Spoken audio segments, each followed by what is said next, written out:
Alright everyone, let's get this party started. So, we will definitely go by the content warnings. If this is stuff that's going to trigger you, do not watch it, basically. Alright, so let me pull the game up and let's keep going. By playing Doki Literature Club, you agree that you are at least 13 years of age and you consent to your exposure of highly disturbing content. I agree. You guys are kind of evil, you know, but it's okay.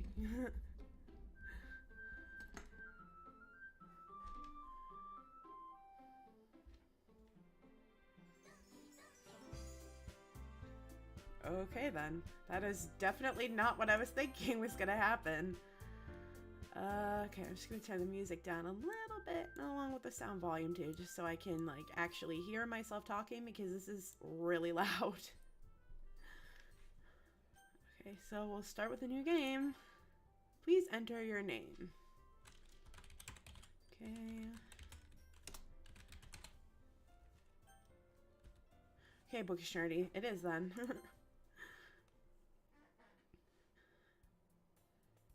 Hey. I see an annoying girl running toward me from the distance, waving her arms in the air like she's totally oblivious to any attention she might draw to herself. That girl is Sayori, my neighbor and good friend since we were children. Okay. You know, the kind of friend you never see yourself making today, but it just kind of works out because you've known each other for so long. I mean, that's kind of mean, but it's somewhat true. Used to walk to school together on days like this, but starting around high school, she would oversleep more and more frequently, and I would get tired of waiting up. Understandable. But if she's going to chase after me like this, I almost feel better off running away. Oh, that's kind of douchey, but okay. However, I just sigh and idle in front of the crosswalk and let Sayori catch up to me. Ha! Overslept again. But I caught you this time. Maybe, but only because I decided to stop and wait for you. Eh? You say that like you were thinking about ignoring me. That's mean, bookish nerdy. I mean, I would probably do the same thing. If I've been friends with you for like a while, yeah, I would probably ignore you or do something similar.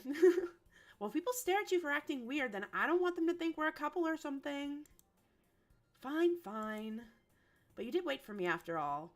I guess you don't have it in you to be mean if you want to. Whatever you say, Sayori. Ehe. We cross the street together and make our way to school. As we draw near, the streets become increasingly speckled with other students making their daily commute. By the way, bookish nerdy, have you decided on a club to join yet? A club?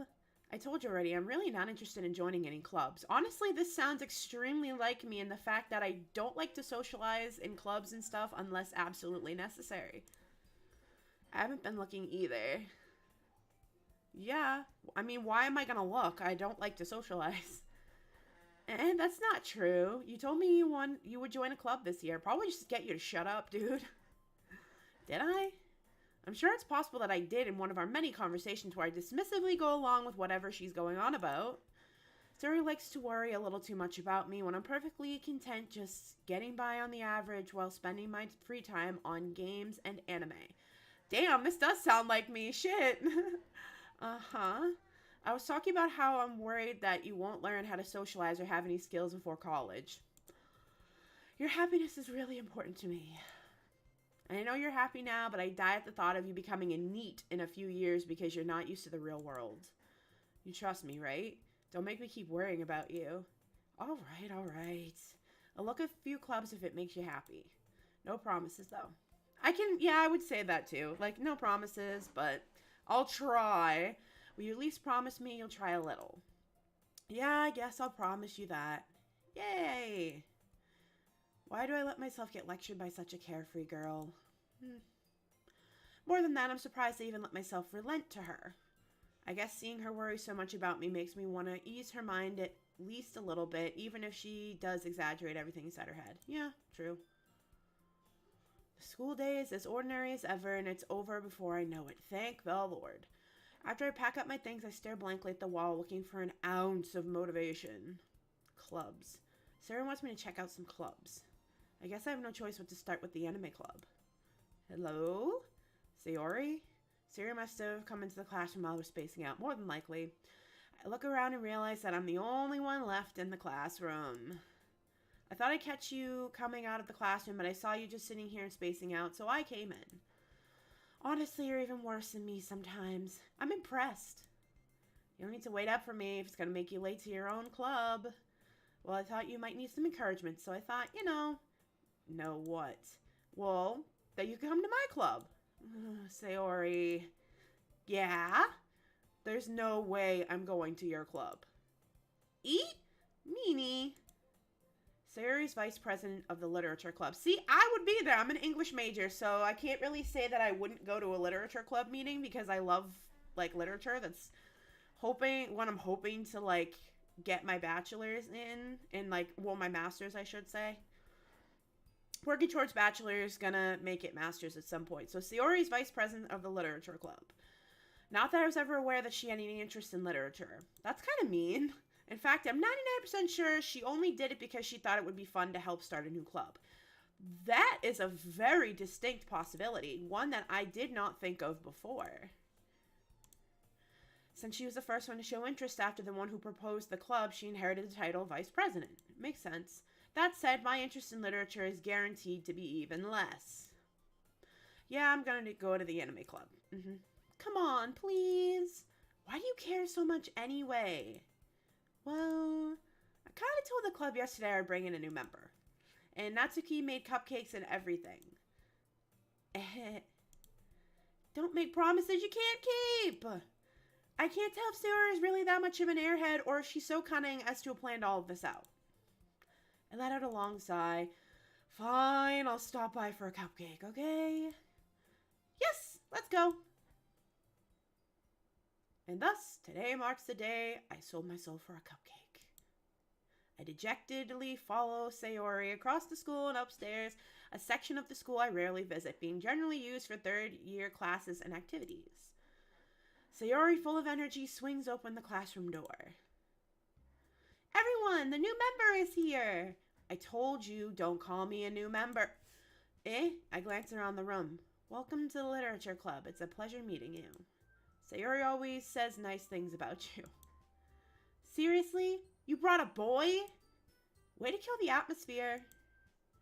Bookish nerdy? What a nice surprise. Welcome to the club. All words escape me in this situation. This club is full of incredibly cute girls. Okay, so I'm clearly playing a boy right now. Okay, that makes sense. I thought that was the case, but I wasn't 100% sure. So this is like a harem situation.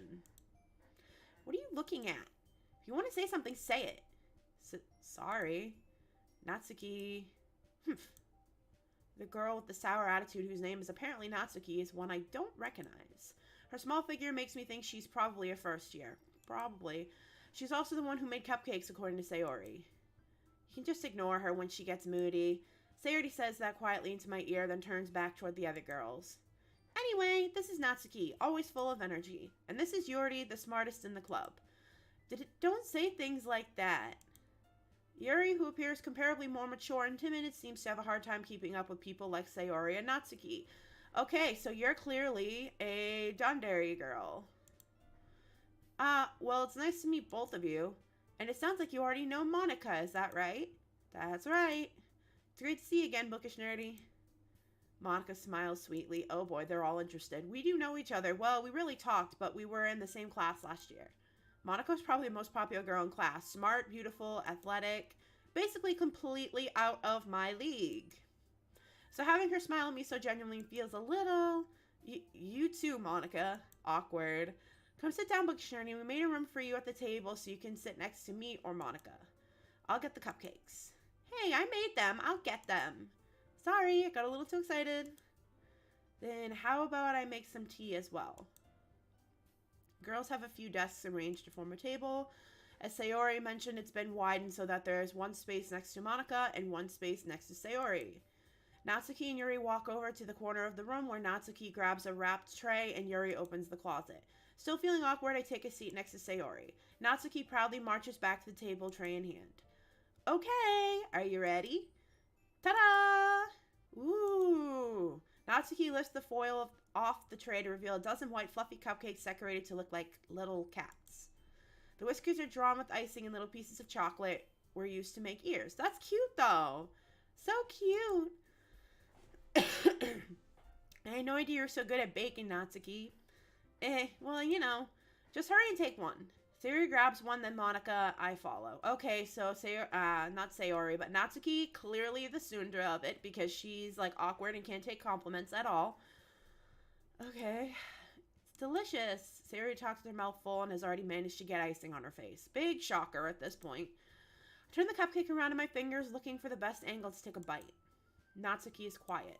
I can't help but notice her sneaking glances in my direction. Probably because she likes you, dude. Is she waiting for me to take a bite? Probably. Finally bite down. The icing is sweet and full of flavor. I wonder if she made it herself. This is really good. Thank you, Natsuki. Well, why are you thanking me? It's not like yeah, total tsundere. Haven't I heard this somewhere before? Made them for you or anything. I thought you technically did. Sayori said, well, maybe, but not for, you know, you, dummy. All right. I give up on Natsuki's weird logic and dismiss the conversation. Kinda can't blame him in this one. Yuri returns to the table carrying a tea set. She carefully places a teacup in front of each of us before setting down the teapot next to the cupcake tray. You keep a whole tea set in this classroom? I mean, that's cool in my opinion. Don't worry, the teachers gave us permission. After all, doesn't a hot cup of tea help you enjoy a good book? I love reading books and whatnot, but I don't drink tea when I do it. I actually really don't drink caffeine anymore. I used to drink it all the time. Like, I was obsessed with soda and, like, Coca-Cola products, but, like, now not at all. I don't drink tea or anything at all now. Just water or maybe juice or milk. I guess. Don't let yourself get intimidated. Yuri's just trying to impress you. That's not... Insulted, Yuri looks away. I meant that, you know. I believe you. Well, tea and reading might not be a pastime for me, but I at least enjoy tea. I'm glad. Yuri faintly smiles to herself in relief. Monica raises an eyebrow, then smiles at me. So, what made you consider the literature club? Honestly, Monica seems the most normal, level-headed out of this, but I don't think that's going to be the case for long. I was afraid of this question. Something tells me I shouldn't tell Monica that I was practically dragged here by Sayori. Well, I haven't joined any clubs yet. Sayori seemed really happy here, so that's okay. Don't be embarrassed. We'll make sure you feel right at home, okay? As president of the literature... Oh, my God. As president of the literature club, it's my duty to make the club fun and exciting for everyone. Monica, I'm surprised. How come you decided to start your own club? You could probably be a board member for any of the major clubs. Weren't you a leader of the debate club last year? Well, you know, to be honest, I can't stand all the politics around the major clubs. Yeah, understandable. Feels like nothing but arguing about the budget and publicity and how to prepare for events. I'd much rather take something I personally enjoy and make something special out of it. That I agree with, 100%. And if it encourages others to get into literature, then I'm fulfilling that dream. Monica really is a great leader. Yuri also nods in agreement. Then I'm surprised there aren't more people in the club yet. It must be hard to start a new club. You could put it that way. Not many people are very interested in putting out all the effort to start something brand new, especially when it's something that doesn't grab your attention like literature. You have to work hard to convince people that you're both fun and worthwhile. But it makes school events like the festival that much more important. I'm confident that we can all really grow this club before we graduate. Right, everyone? Yeah, we'll do our best. You know it. Everyone enthusiastically agrees. Such different girls, all interested in the same goal. Monica must have worked really hard just to find these three. Maybe that's why they are also delighted by the idea of a new member joining. Though I still don't really know if I can keep up with their level of enthusiasm about literature. So Bookish Nerdy, what kind of things do you like to read? Well, considering how little I've read the past few years, I don't really have a good way of answering that. Manga? I mutter quietly to myself, half joking. Natsuki's head suddenly perks up. It looks like she wants to say something, but she keeps quiet. Not much of a reader, I guess. Well, that can change. What am I saying? Spoke without thinking after seeing Yuri's sad smile. Anyway, what about you, Yuri? Well, let's see. Yuri traces the rim of her teacup with her finger. My favorites are usually novels that build deep and complex fantasy worlds. Ooh, I like Yuri. Hell yes, I agree with you, girl. Fantasy is like my main thing when it comes to reading. The level of creativity and craftsmanship behind them is amazing to me. I agree. And telling a good story in such a foreign world is equally impressive. I agree. Yuri goes on, clearly passionate about her reading. She seems so reserved and timid since the moment I walked in, but it's obvious by the way her eyes light up that she finds her comfort in the world of books, not people. But you know, I like a lot of things. Stories with deep psychological elements usually immerse me as well. So she's a fan of horror reading. Okay, I'm with her. I like this girl. She seems chill so far, but that could very easily change. Isn't it amazing how a writer can so deliberately take advantage of your own lack of imagination to completely throw you for a loop? Yeah. Anyway, I've been reading a lot of horror lately.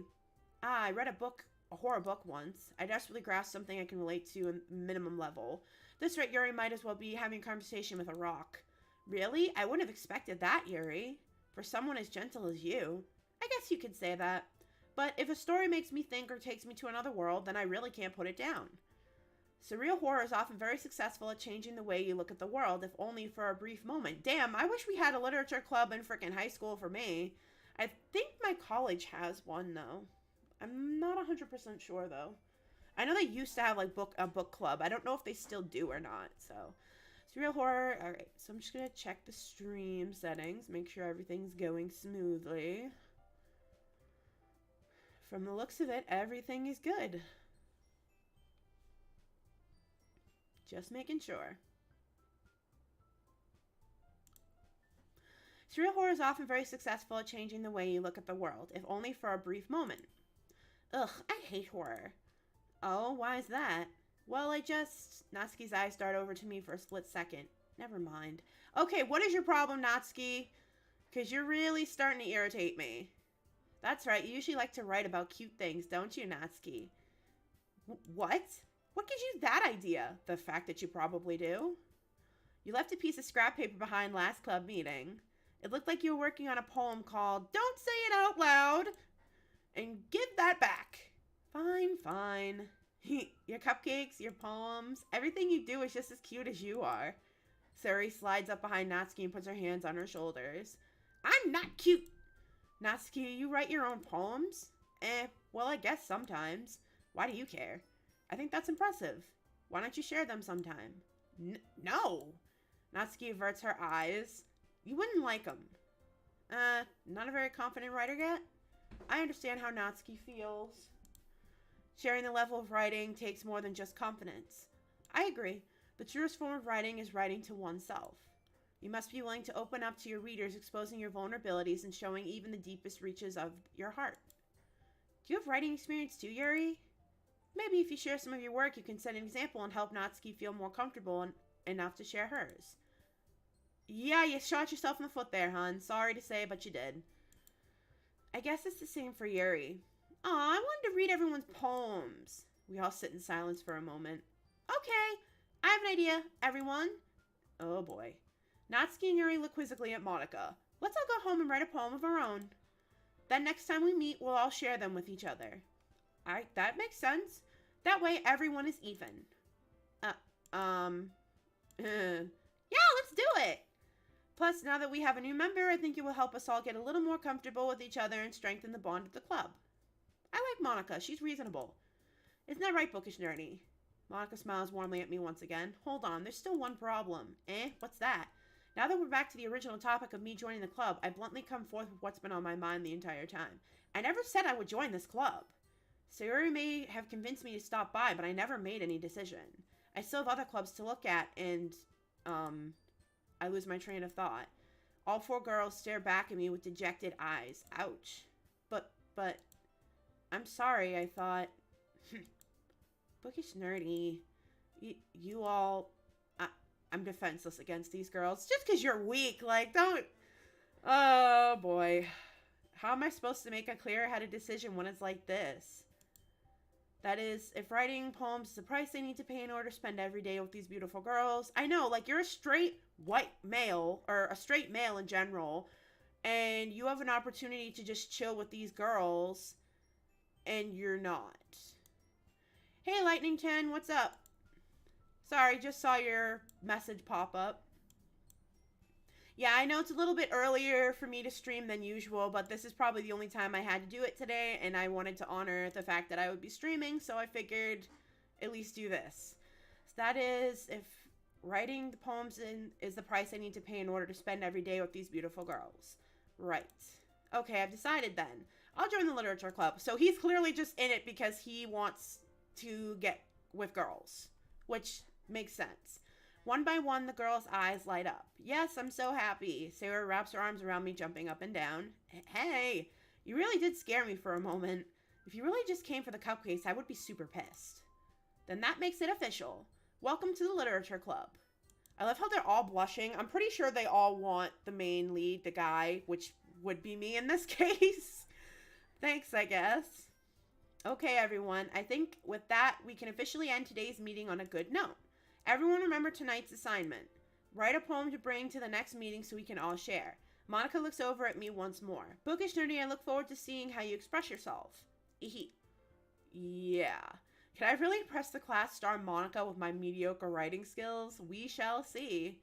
I already feel the anxiety welling up inside me. Meanwhile, the girls continue to chit-chat as Yuri and Natsuki clean up their food. Hey, Bookish Nerdy, since we're already here, do you want to walk home together? That's right. Sayori and I never walk home together anymore because she always stayed home. Sorry, she already stayed after school for clubs. Sure, might as well. Yay! Okay. With that, the two of us depart the club room and make our way home. The whole way, my mind wanders back and forth between the four girls. Sayori, Natsuki, Yuri, and of course, Monica. Will I really be happy spending every day after school in literature club? You're a straight guy who likes girls, and they're like the best girls in your entire class, so I'm gonna go out on a limb here and say, yeah, more than likely. Perhaps I'll have the chance to grow closer to one of these girls. Okay, yeah. Alright, I'll just need to make the most of my circumstances, and I'm sure good fortune will find me. Don't mind me, I can't talk today. It's early. And I guess that starts with writing a poem tonight. It's time to write a poem. Pick words you think your favorite club member will like. Something good might happen with whoever likes the poem the most. Oh, God. Oh, God. Okay, this is gonna be hard because it depends. This is fester. Sounds gross. This is hard because I'm a writer. Now I feel put on the spot.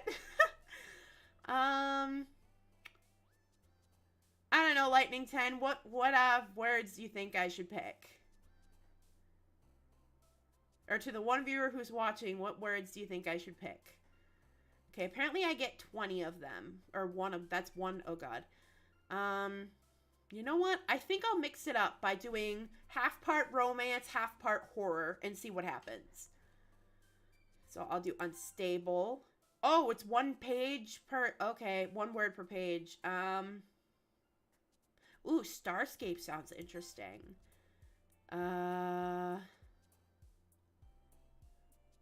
do broken. Puppy, disown, scar, sunset, insight, anger, laugh, sensation, anime, journey. I will do journey. Spinning kitty, jump, happiness, fun, waterfall, socks, tragedy, vertigo, pure. I personally really like imaginative poetry, so very imagery focused poetry, so I'm gonna go with waterfall. Memories, clumsy, disoriented, destiny, wonderful, milk, pleasure, embrace, meager, chocolate. Let's go with memories.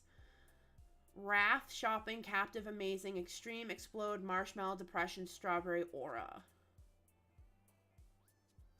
We'll do wrath. Flee, vitality, family, tears, shiny, comfort, sparkle, warm, party, skipping. Let's do tears. This one's gonna be more of like a sad-ish one, I think. Desire, romance, twirl, uncontrollable, sugar, frightening, essence, landscape, lust, secretive. So I'm gonna go with it being a mix of different emotions of like happiness, like sadness, maybe trying to remember stuff. So I'm gonna go with secretive. Eternity, dazzle, holiday, ribbon, poof, sweet, games, heaven sent, portrait, entropy. I'll do eternity. It sounds everlasting and it could be used as a romantic device or a scary one. So I'll go with eternity. Analysis, contamination, ambient, joy, swimsuit, papa, jumpy, determination, philosophy, misery. I'll go with determination.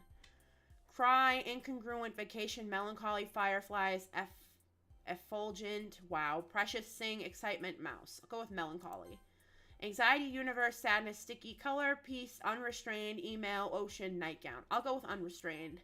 Incapable, summer, whisper, passion, fireworks, fickle, rainbow, special, suicide, atone. I'll do atone. Intellectual, playground, uncanny, silly, friends, tenacious, defeat, existence, raindrops, doki doki. I don't know what doki doki means, so I'm just gonna go with tenacious. Lipstick, music, melody, pain, bed, bliss, whistle, charm, nature, fantasy. Nature. Breathe, unending, fear, lollipop, adventure, nibble, judgment, covet, marriage, valentine. Adventure.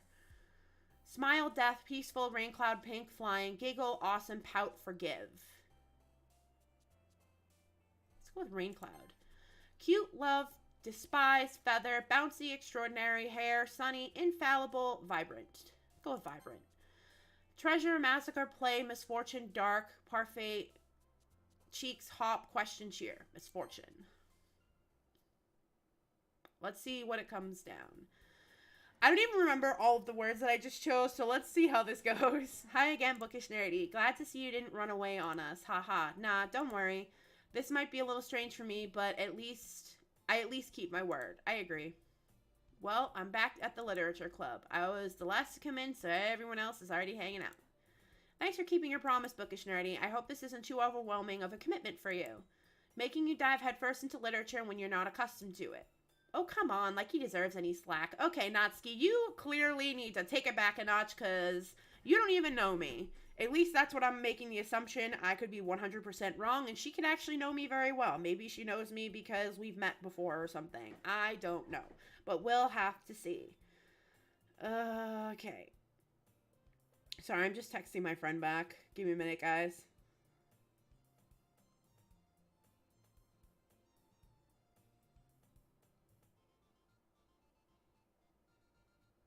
Like I said, this was like the only time I had to stream today, so I'm just kind of like, I wanted to at least stream today. I didn't want to like just blow it off. Oh, come on, like he deserves any slack. Sarah told me you didn't even want to join any clubs this year. And last year too. So what? I don't know if you plan to come here and hang out or what. But if you don't take us seriously, then you won't see the end of it. Okay. Natsuki, you certainly have a big mouth for someone who keeps her manga collection in the club room. Ooh, it's okay. The words you choose don't matter that much. Okay, Lightning 10, thank you. I appreciate the heads up on that. Okay, PJ, hi. Yeah, my cat just jumped up. So if you can see his tail, he wanted attention. He wants to be, yep, you can see his tail. He does this all the time. You can just see a tail in my stream. Please. Natsuki, you certainly have a big mouth for someone who keeps their manga collection in the club room. That is just a really good retort. Just putting that out there. Please do not sit on my keyboard, PJ. Okay, now you're blocking my screen, PJ. Okay. Oh god. Natsuki find herself stuck between saying Monica and manga. Manga is literature. I will agree with that because I read manga too. It is considered literature. It's just a different form than the, classics. There's literature and then there's classic literature. This one's just different. There's nothing wrong with that. Yeah, I know. I still think my cat's tail is on screen. Sorry, he just won't leave. Manga is literature. Swiftly defeated, Natsuki plops back into her seat. Don't worry, guys. Bookish Nerdy always gives it his best as long as he's having fun. Okay. He helps me with busy work without me even asking. Don't lick that. That's like chocolate. What are you doing? You're like trying to eat chocolate. Like, oh my god. Like cooking, cleaning my room. How dependable. Damn, he's like a housewife. Sayori, that's because your room is so messy. It's distracting. And you almost set your house on fire once. Damn. Is that so? You two are really good friends, aren't you? Duh. Might be a little jealous. How come? You and Bookish Nerdy can become good friends, too. She's all embarrassed. Now she's like, no, I can't. What do you mean? That's impossible. Sayori. Duh. Read the room, girl. What are you doing? Stop. What are you doing? My god. What is your problem, cat? Ugh. As usual, Sayori seems oblivious to the weird situation she just put me into. As usual, don't. My cat's literally being a pain in the ass. I'm sorry. Oh, Yuri even brought you something today, you know. Wait, Sayori? And me? Not really. Don't be shy. It's really nothing. What is it? Never mind. Sayori made it sound like a big deal when it's really not. What do I do? I'm sorry, Yuri. I wasn't thinking. I guess that means it's up to me to rescue the situation. Hey, don't worry about it. First of all, I wasn't expecting anything in the first place, so any nice gesture... Oh my god. So any nice gesture from you is a pleasant surprise. It'll make me happy no matter what. Is that so? Yeah, I won't make a big deal if you don't want it to be.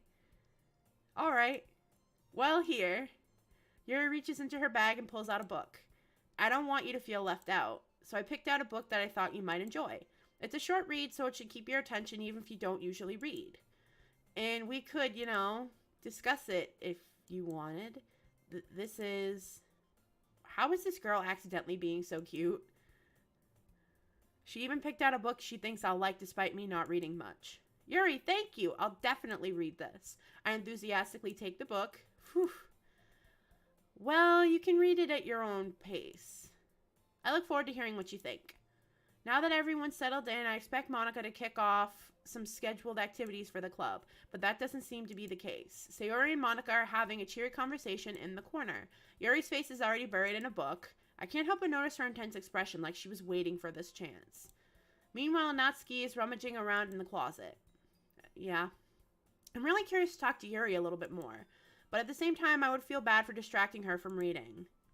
What are you doing? I catch a glimpse of the cover of her book. It looks like the same book that she lent to me. Oh my god. Hang on 1 minute, guys.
sorry about that. I just noticed the screen froze. I don't know why it did. Probably because my cat was messing with my keyboard and hit one of the keys. And he's still messing with my stuff. So just try to ignore anything. If you see a tail or something, it's because it's my cat who will literally just not leave me alone. Okay, and just using this as chat name. Take Back Carlton. Hi. Hope you're doing well. Okay, so this seems pretty chill so far. It's definitely like a visual novel, like normal game so far. We'll see how it progresses because I'm sure that it's going to get really weird soon enough. Go away. What are you doing? Yeah, you can't jump with it. Oh my god. My cat is literally driving me insane. Sorry. This is what happens when you have animals. To anyone who, if anyone, you know, doesn't. Okay. So more than that, she seems to be on the first few pages. Crap. Yeah, you were oddly staring at her, dude. She's gonna notice. I think she noticed me looking. Duh. That's why she's all uncomfortable now. She sees another glance at me and our eyes meet for a split second. That only makes her hide her face deeper in her book. She's awkward now. Duh. Sorry. I was just spacing out. Mutter this, sensing I made her uncomfortable. Oh. It's fine. If I was focused, then I probably wouldn't have noticed in the first place. But I'm just rereading a bit of this, so... That's the book that you gave me, right? Mm-hmm. I wanted to reread some of it. Not for any particular reason. Just curious, how come you have 2 copies of the same book? Well, when I stopped at the bookstore yesterday... that's not what I meant. I mean, I just happened to buy 2 of them. Ah, I see. No, you clearly bought a book for him and then wanted to make sure you still had your book. So that's why you bought them. That's, like, super sweet, though. She's, like, cool. I feel like this, like, she's, like, really nice, but at the same point, like, she could just, like, be a serial killer in disguise. So we'll see. There's something fairly obvious here that Yuri isn't telling me, but I decided to let it go. Yeah, you should just let it go. I'll definitely start reading it soon. I'm glad to hear. Once it starts to pick up, you might have a hard time putting it down. I love books like that. Oh my god, I love this. Thank you for suggesting that I do this game because I really do like this because I'm obsessed with literature and books. So this is literally perfect for me. Once it starts to pick up, you might have a hard time putting it down. It's a very engaging and relatable story. Is that so? What's it about anyway? Well, Yuri closes the book and scans her eyes over the back. The book is titled Portrait of Markov. There's an ominous looking eye symbol on the front cover. Oh, great. She's into the really creepy books. Alright. I just wanted to make sure I don't accidentally give anything away. Understandably. Personally, I'm that girl that spoils it for other people who are reading the books. Like, I can't help myself. I don't know what it is. Basically, it's about this girl in high school who moves in with her long-lost younger sister, but as soon as she does, her life gets really strange. She gets targeted by these people who escaped from a human experiment prison, and while her life is in danger, she needs to desperately choose who to trust. Ooh, I like the girl. I like this girl. She really does pick good books. I have to get back to work. Sorry for not watching till the end. Sandy, JPR. No, that's totally fine. I get it. Like, I just did this early and did the stream early because later on today I'm not going to have time. So, but no, I appreciate anyone who comes in and watches the stream, even if they can't watch for the full thing. You can always rewatch it later on playback if you so choose to. So don't worry about it, Sandy. Or Sandy. No matter what she does, she ends up destroying most of her relationships and her life starts to fall apart. Oh, that's kind of dark, isn't it? I mean, yeah, that's not even that dark. Let's be real, that's not even that dark. Yuri made it sound like it was going to be a nice story, so that dark turn came from nowhere. That's the point. Yuri gently giggles all of a sudden. Are you not a fan of that sort of thing, bookish nerdy? No, it's not that. I mean, I could definitely enjoy those kinds of stories, so don't worry. I hope so. Yeah, I totally forgot that Yuri is into those things. You should probably pay attention, dude. She's so shy and reclusive on the outside, but her mind seems to be completely different. It's just that those kinds of stories, they challenge you to look at life from a strange new perspective. She's gonna be a serial killer or some shit. Oh my god, she's literally gonna be a serial killer. When horrible things happen, not just because someone wants to be evil, but because they have their own goals or their own philosophy that they believe in. Makes total sense.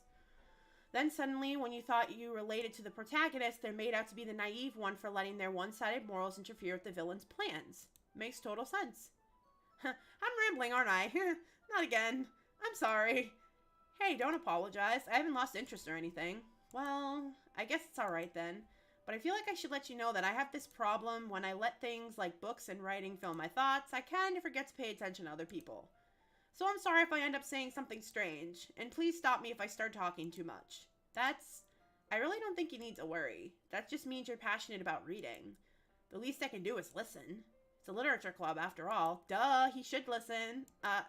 That's true. In fact, I might as well get started reading it, right? You don't have to. What are you saying? Just a moment ago you said you were looking forward to it.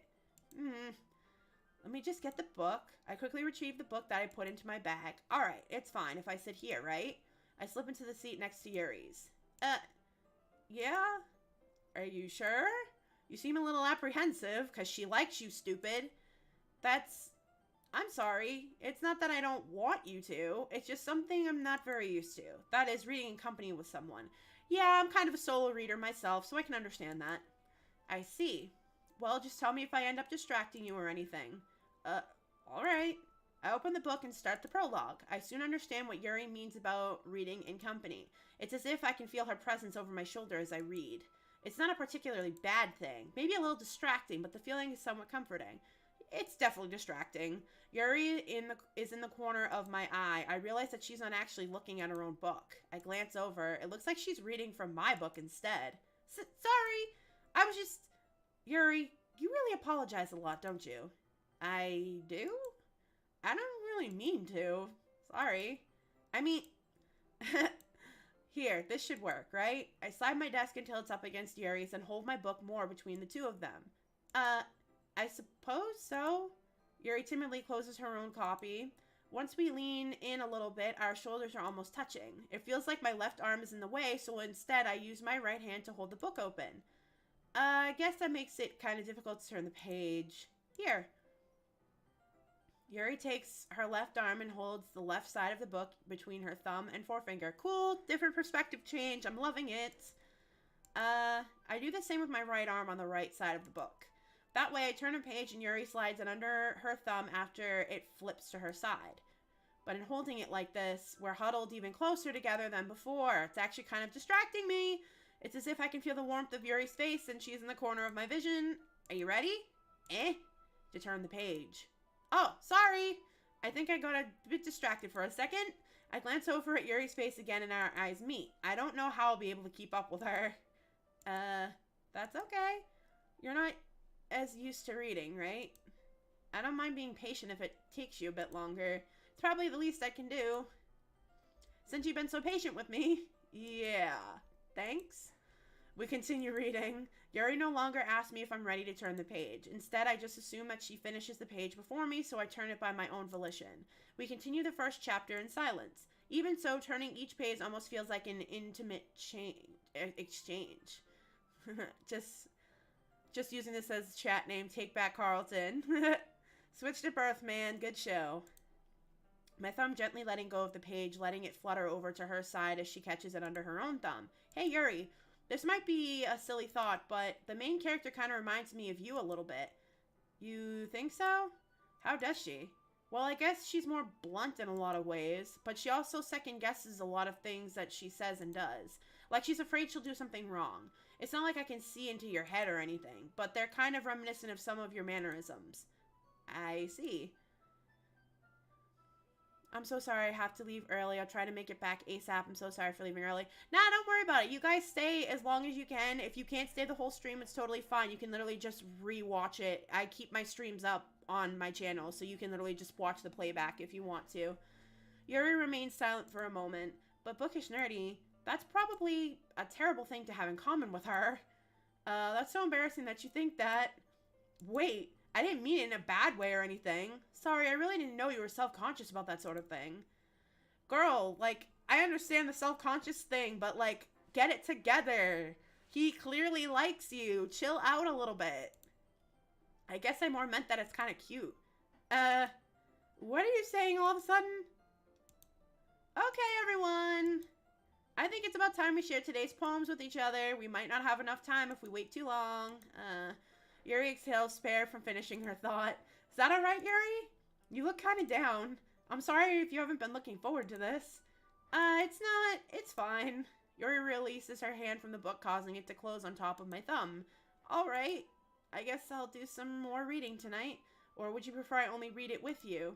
I guess I don't have too much of a preference either way. In that case, I'll read a little more tonight. It'll be more fun to read with you after it picks up a bit, you know? That's good reasoning. In that case, feel free to finish the first 2 chapters in your own time. Alright. I stand up. I make a mental note of where I left off in the book, then slip it back into my bag. I do that too. Like, I love bookmarks, but I, like, never use them. I have, like, 20 of them, and I never use them. I either never have a bookmark on me, or I just literally am just like, I don't want to use a bookmark. I can just remember where I was in the book. Usually I'm pretty good at that. Make a mental note of where I left off in the book, then slip it back into my bag. By the way, did you remember to write a poem last night? Yeah. My relaxation ends. I can't believe I agreed to do something so embarrassing. So, of course, this is from the looks of it, this is, the storyline's pretty much set out for you. Only certain things you actually make choices with, which is totally fine. I hope you guys are enjoying this so far. I'm enjoying it. I like to see how the plot is gonna kind of unfold. Can't believe I agreed to do something so embarrassing. I couldn't really find much inspiration since I've never really done this before. Well, now that everybody's ready, why don't you find someone to share with? I can't wait! Sayori and Monica enthusiastically pull out their poems. Sayori's is on a wrinkled sheet of loose leaf torn from a spiral notebook, which makes sense. On the other hand, Monica wrote hers in a composition notebook. Yeah. I can already see Monica's pristine handwriting from where I sit. Natsuki and Yuri reluctantly comply as well, reaching into their bags. I do the same myself. Oh boy. Who should I show my poem to first? Alright guys, I'm going to leave it up to you guys. Who should I share the poem with first? Should it be Sayori, Natsuki, Yuri, or Monica? You guys make the decision. I'll wait.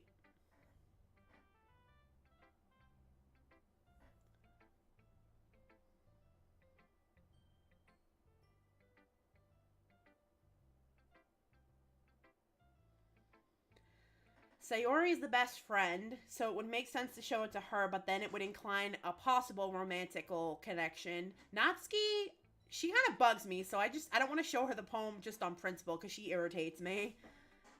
Yuri, she seems nice, but she seems kind of awkward, and she's not really comfortable in her own skin.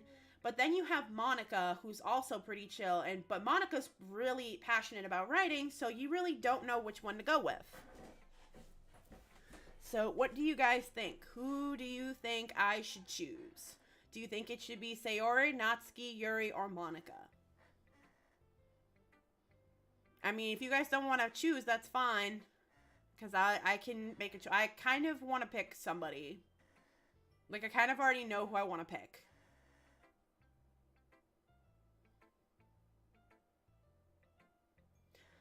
Okay, so I am going to pick.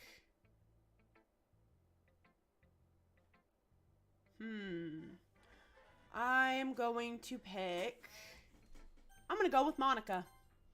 I should start with Monica. She's the president of the literature club. She's super chill. I'm going to go with Monica. Yesterday, she seemed eager to read my poem, and I want her to know I'm putting in effort. That makes sense as well. Hi, Bookish Nerdy. Hi, PJ.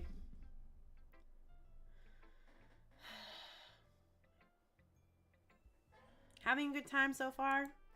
Yeah. Good, glad to hear it. You're new and everything.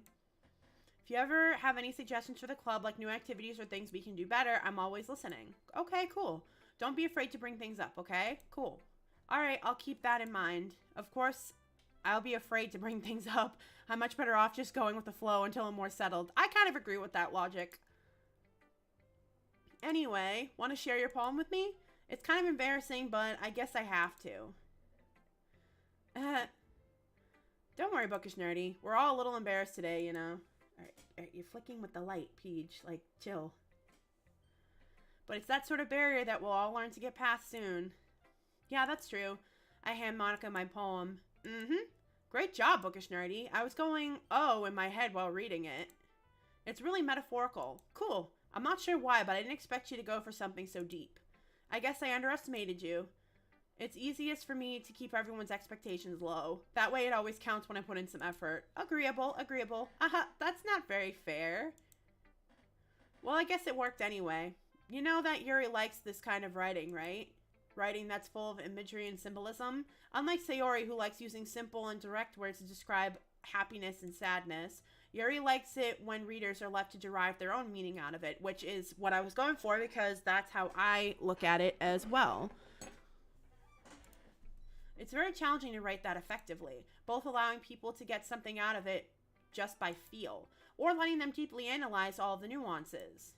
It can take years of practice, which I'm assuming Yuri has at this point. I never really asked, though. I'm sure I'm nowhere near her level yet. Don't worry so much about that. You do your own thing. Just keep exploring and learn by trying new things. I'm sure I'll end up trying different things a lot. It could take a while before I feel comfortable doing this, though. That's okay. I'd love to see you try new things. That's the best way to find the kind of style that suits you best.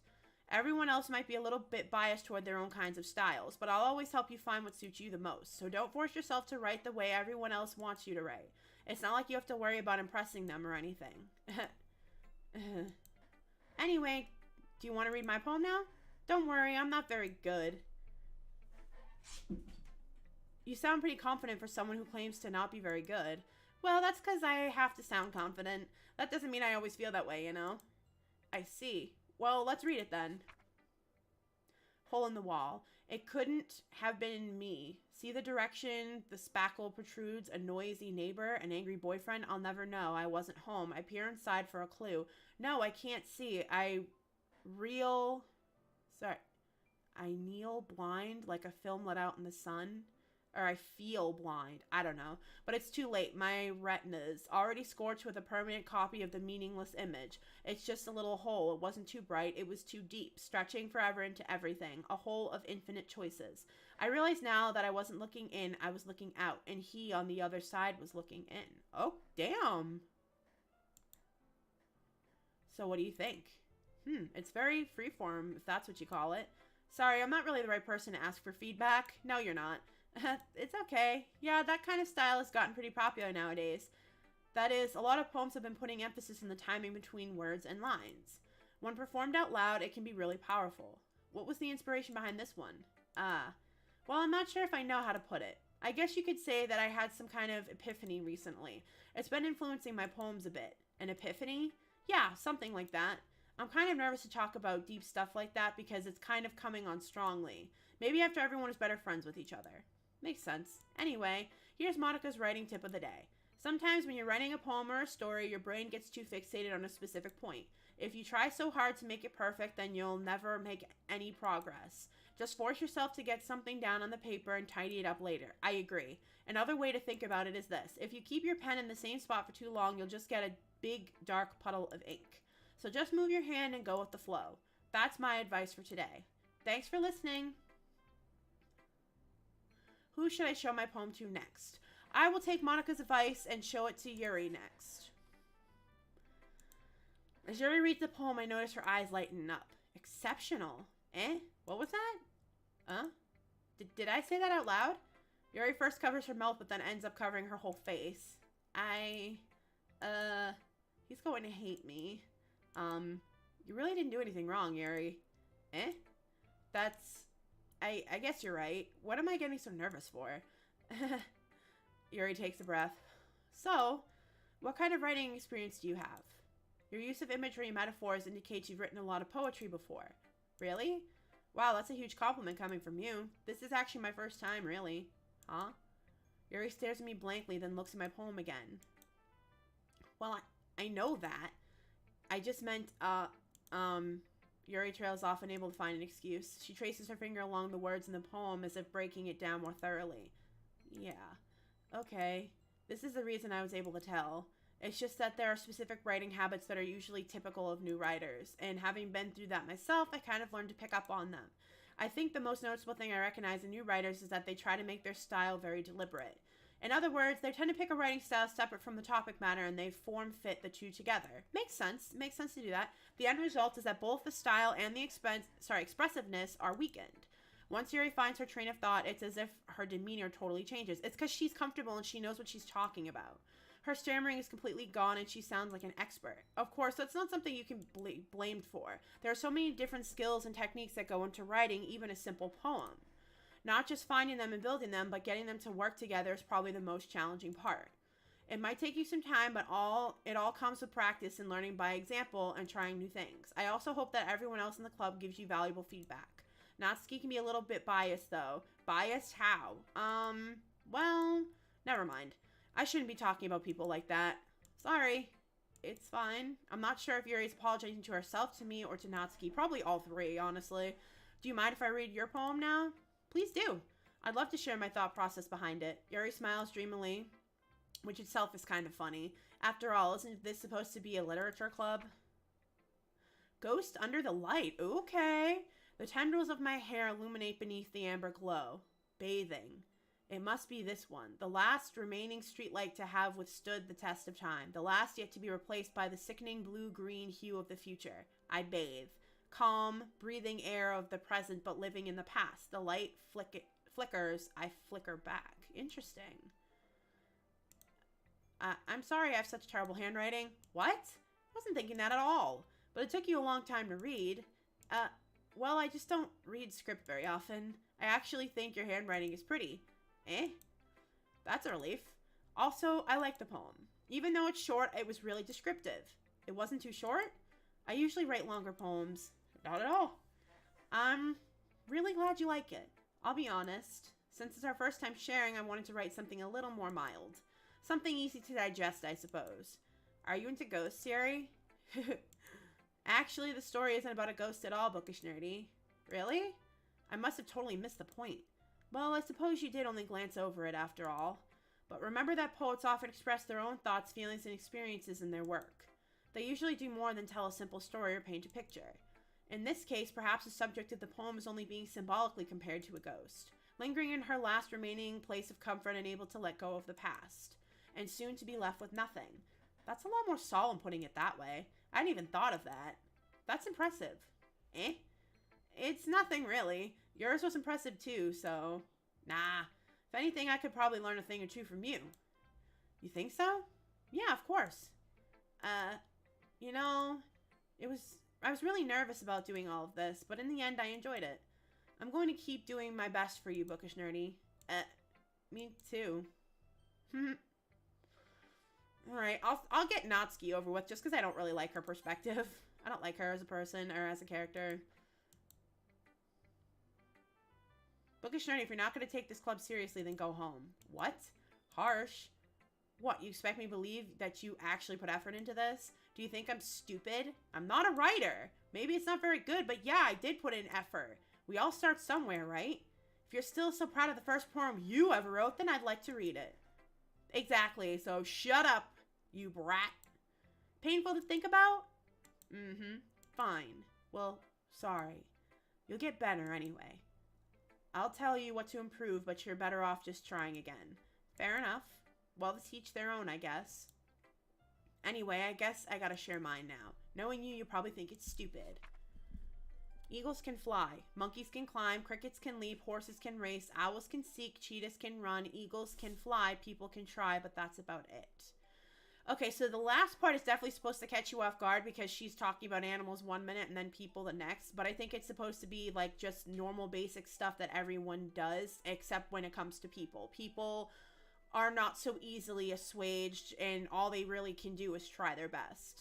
So I can understand that. It's not horrible, but it could use some work. It doesn't have to rhyme. Poems don't have to rhyme. As long as they flow, they're fine. Yeah, I told you that you weren't going to like it. I like it. What? Just be honest. I am. Why are you so convinced that I wouldn't like it? Well, because everyone in high school thinks that writing has to be all sophisticated and stuff. So people don't even take my writing seriously. I can understand being annoyed with that. But isn't the point of poems for people to express themselves? Your writing style wouldn't make your message any less valid. Yes, exactly. I like when it's easy to read, but it hits you hard. True. Like in this poem, seeing everyone around you do great things can be really disheartening, so I decided to write about it. Yeah, I understand. But the other nice thing about simple writing is that it puts more weight on the wordplay. I agree. Like I set up for a rhyme at the end, but then made it fall flat on purpose. It helps bring out the feeling in the last line. It's emphasis, which makes total sense. So you did. I guess more went into that than I realized. That's what it means to be a pro. I'm glad you learned something. Didn't expect that from the youngest one here, did you? Yeah, guess not. I decided to humor her with that last comment. I don't really care how old everyone is, but if Natsuki's feeling proud, then I won't take that away from her. Stop. And then obviously Sayori's the last one. She probably should have been the first one, but eh. This is a good poem, Bookish Nerdy. Are you sure it's your first time? Of course. It's not that good. Am I the kind of guy who would be writing poems in his spare time? I guess you're right. But that's why it impressed me. Well, to be honest, I was afraid that you wouldn't do it seriously, or that you wouldn't write one at all. I'm really happy that you wrote one. It just reminds me of how you really are a part of the club now. Not to mention the fact that I'm standing in front of you in the club room. Well, of course. I'm not really into it yet, but that doesn't mean I'll break my promise. See? It's like I said before, Bookish Nerdy. Deep down, you're not selfish at all, you know? Try new things like this for other people. That's something that only really good people do. Thanks, Sayori. I'm not sure if Sayori sees the full picture of my motive here. Then again, I can't deny that she's part of the reason I joined. Knowing how much this means to her and all. Yeah, and I'm going to make sure you have lots of fun here, okay? That will be my way of thanking you. All right, I'm going to hold you to that then. Yay. Now you read my poem too, right?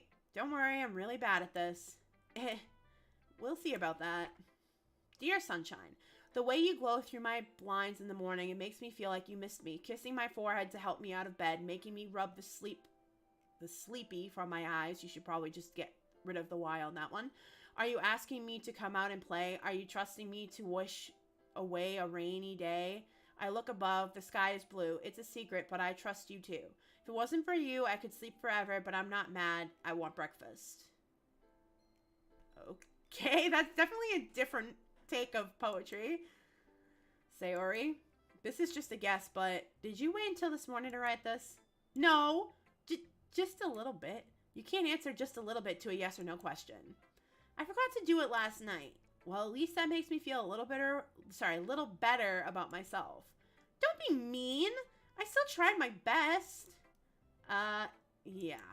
I didn't mean to say that it was a bad poem. It came out nice, or how should I put it? It sounds just like you. Really? Yeah. Especially that last line. I made eggs and toast, even though you were late to school. It's bad to skip breakfast. Get all cranky. Well, I guess there's no point in arguing. Anyway, thanks for showing me. This was so much fun. Monica's the best. Yeah. But next time I won't forget. And I'm gonna write the best poem ever. Well, I guess I look forward to it. Phew. I guess that's everyone. I glance around the room. That was a little more stressful than I anticipated. It's as if everyone is judging me for my mediocre writing abilities. Even if they're just being nice, there's no way my poems can stand up to theirs. True. This is a literature club after all. I sigh. I guess that's what I ended up getting myself into. Across the room, Sayori and Monica are happily chatting. My eyes land on Yuri and Natsuki. They gingerly exchange sheets of paper, sharing their respective poems. As they read in tandem, I watch each of their expressions change. Natsuki's eyebrows furrow in frustration. Meanwhile, Yuri smiles sadly. What's with this language? Eh? Did you say something? Oh, it's nothing. Natsuki dismissively returns the poem to the desk with one hand. I guess you could say it's fancy. Thanks. Yours is cute. Cute? Did you completely miss the symbolism or something?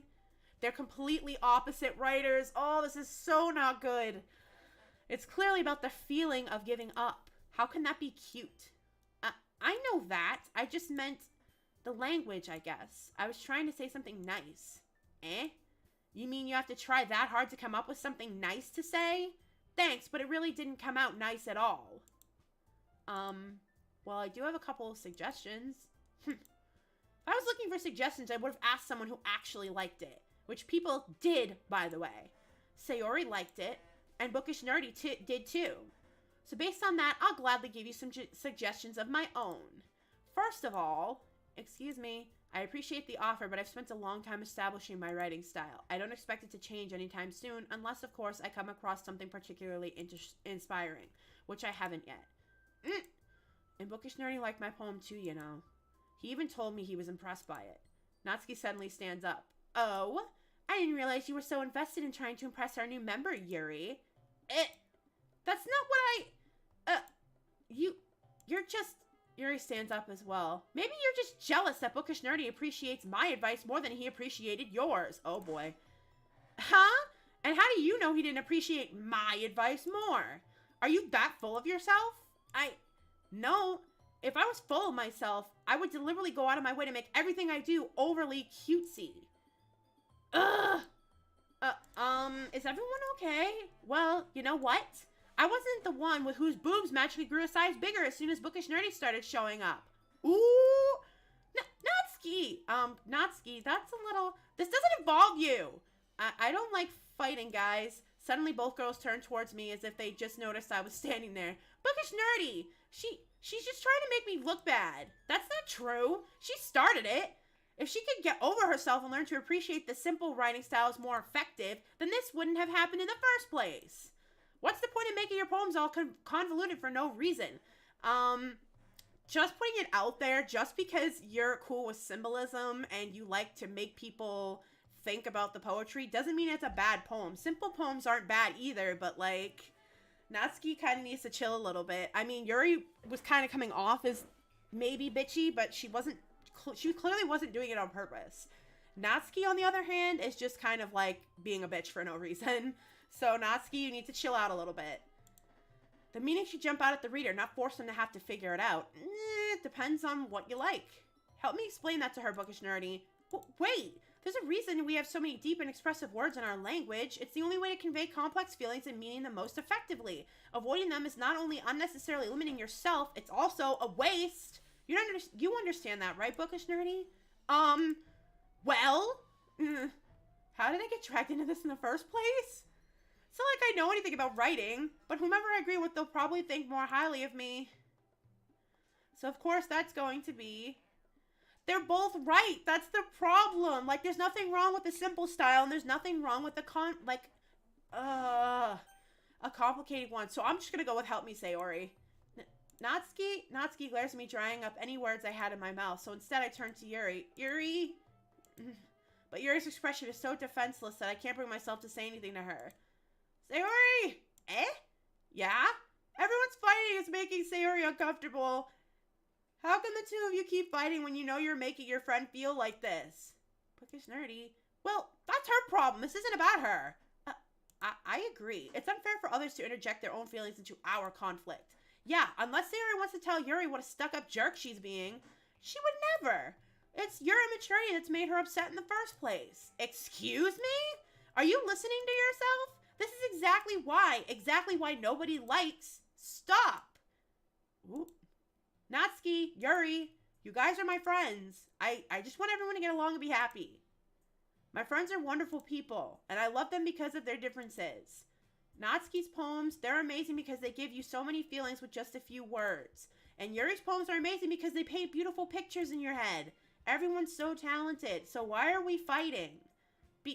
Because, well, also, Natsuki's cute, and there's nothing wrong with that. And Yuri's boobs are the same as they always were. Big and beautiful. Oh, God. Sayori stands triumphantly. Monica stands behind her with a bewildered expression. I'll make some tea. Yuri rushes off. Natsuki sits down with a blank expression on her face, staring at nothing. This is why Sayori is vice president. I whisper to Monica. She nods in return. To be honest, I might come off as a good leader and I can organize things, but I'm not very good with people. I couldn't even bring myself to interject. As president, that's kind of embarrassing of me. Hell yeah, it is. Nah, it's not like I can blame you. I wasn't able to say anything either. Well, I guess that just means Sayori is amazing in her own way, isn't she? You could say that. She might be an airhead, but sometimes it's weirdly suspicious that she knows exactly what she's doing. I see. Take good care of her, okay? I would hate to see her get herself hurt. That makes two of us. You can count on me. Monica smiles sweetly at me, causing my stomach to knot. Such a genuine person really does make a good president regardless of what she says. If only I could get the chance to talk to her a little more. Okay, everyone, it's just about time for us to leave. How did you all feel about sharing poems? It was a lot of fun. Well, I'd say it was worth it. It was all right. Well, mostly. Bookish Nerdy, how about you? Yeah, I'd say the same. It was a neat thing to talk about with everyone. Awesome. In that case, we'll do the same thing tomorrow. And maybe you learned something from your friends, too. So your poems will turn out even better. Think to myself, I did learn a little more about the kinds of poems everyone likes. With any luck, that means I can at least do a better job impressing those I want to impress. I nod to myself with newfound determination. Bookish Nerdy, ready to walk home? Sure, let's go. Sayori beams at me. It truly has been a while since Sayori and I have spent this much time together. I can't really say I'm not enjoying it either. Sayori, about what happened earlier. What do you mean? You know, between Yuri and Natsuki? Does that kind of thing happen often? No. That's really the first time I've seen them fight like that. I promise they're both wonderful people. You don't hate them, do you? No, I don't hate them. I just wanted your opinion, that's all. I can see why they make good friends with you. Phew. You know, Bookish Nerdy, it's nice that I get to spend time with you in the club. But I think seeing you get along with everyone is what makes me the happiest. And I think everyone really likes you too. Every day is going to be so much fun.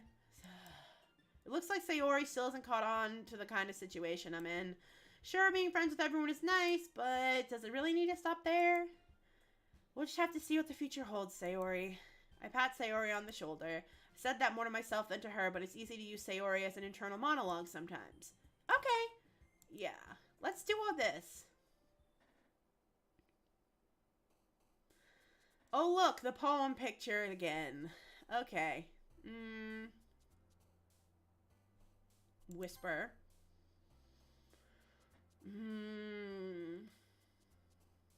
Excitement.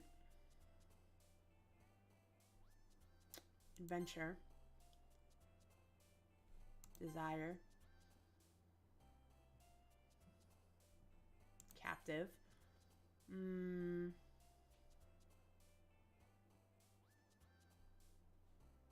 Rose.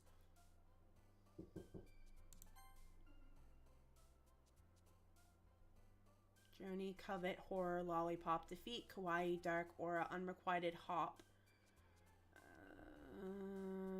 Defeat, fester, disown, memories. Go with disown. Insight, promise, contamination, flee, headphones, graveyard, skirt, misfortune, despise, kiss. Go with kiss. Bubbles, awesome, uncanny, rain cloud, destiny, fantasy, alone, misery, grief, sadness. Let's go with alone. Boop. Boop? What the hell kind of word is that? That's a sound, not a word. Amazing, nature, extraordinary, unending, question, pout, clumsy, kitty, analysis. Extraordinary. Marriage, precious, infinite, lucky, strawberry, intellectual, suicide, broken, empty, peaceful. I'll go with peaceful. Feather, shopping, comfort, crimson, sugar, whistle, silly, time, uncontrollable, jumpy. I'll go with uncontrollable.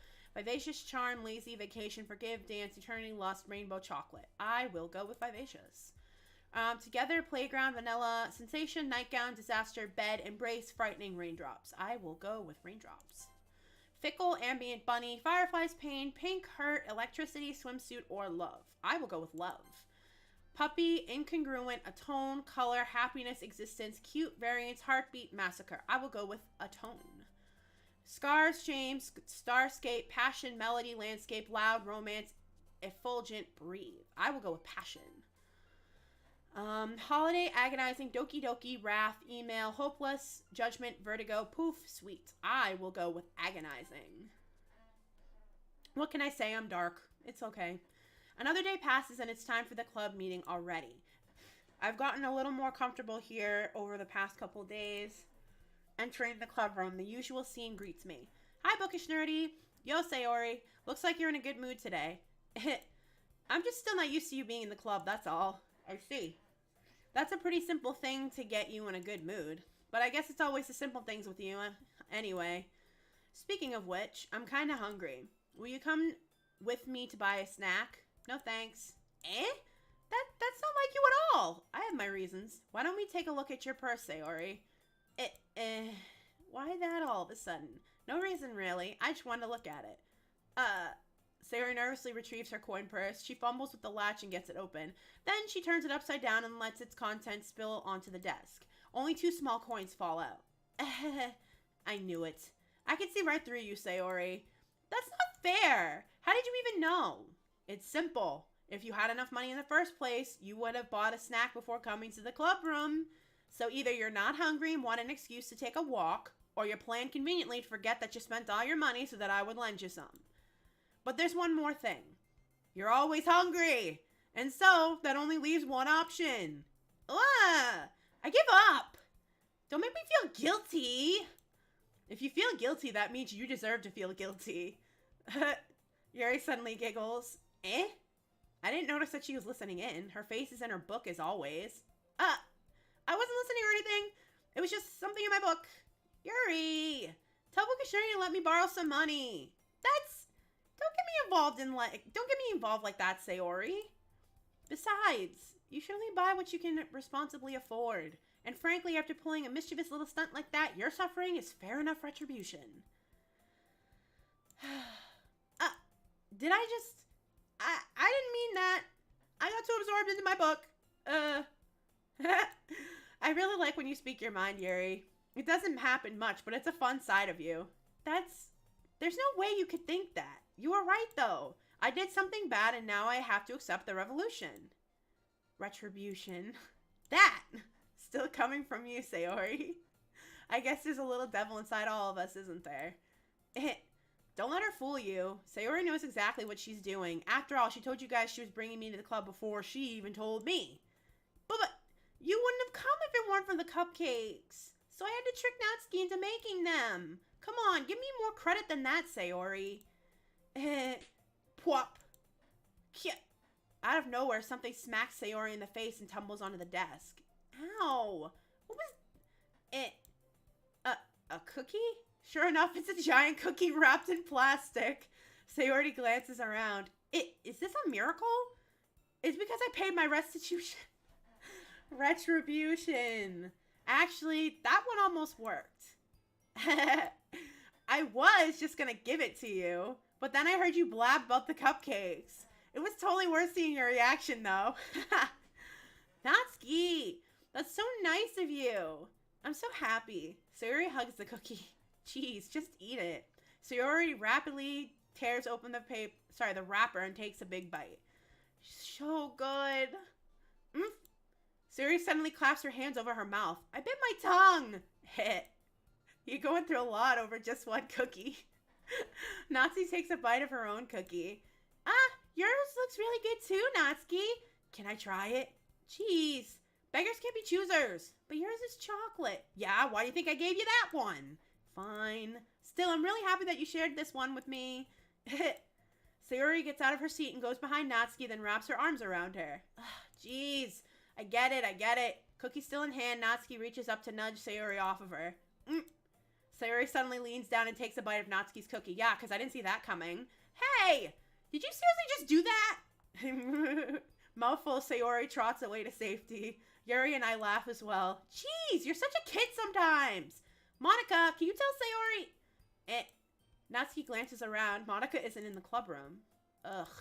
Where's Monica anyway? Good question. Have any of you heard anything about her being late today? Not me. Yeah, I haven't either.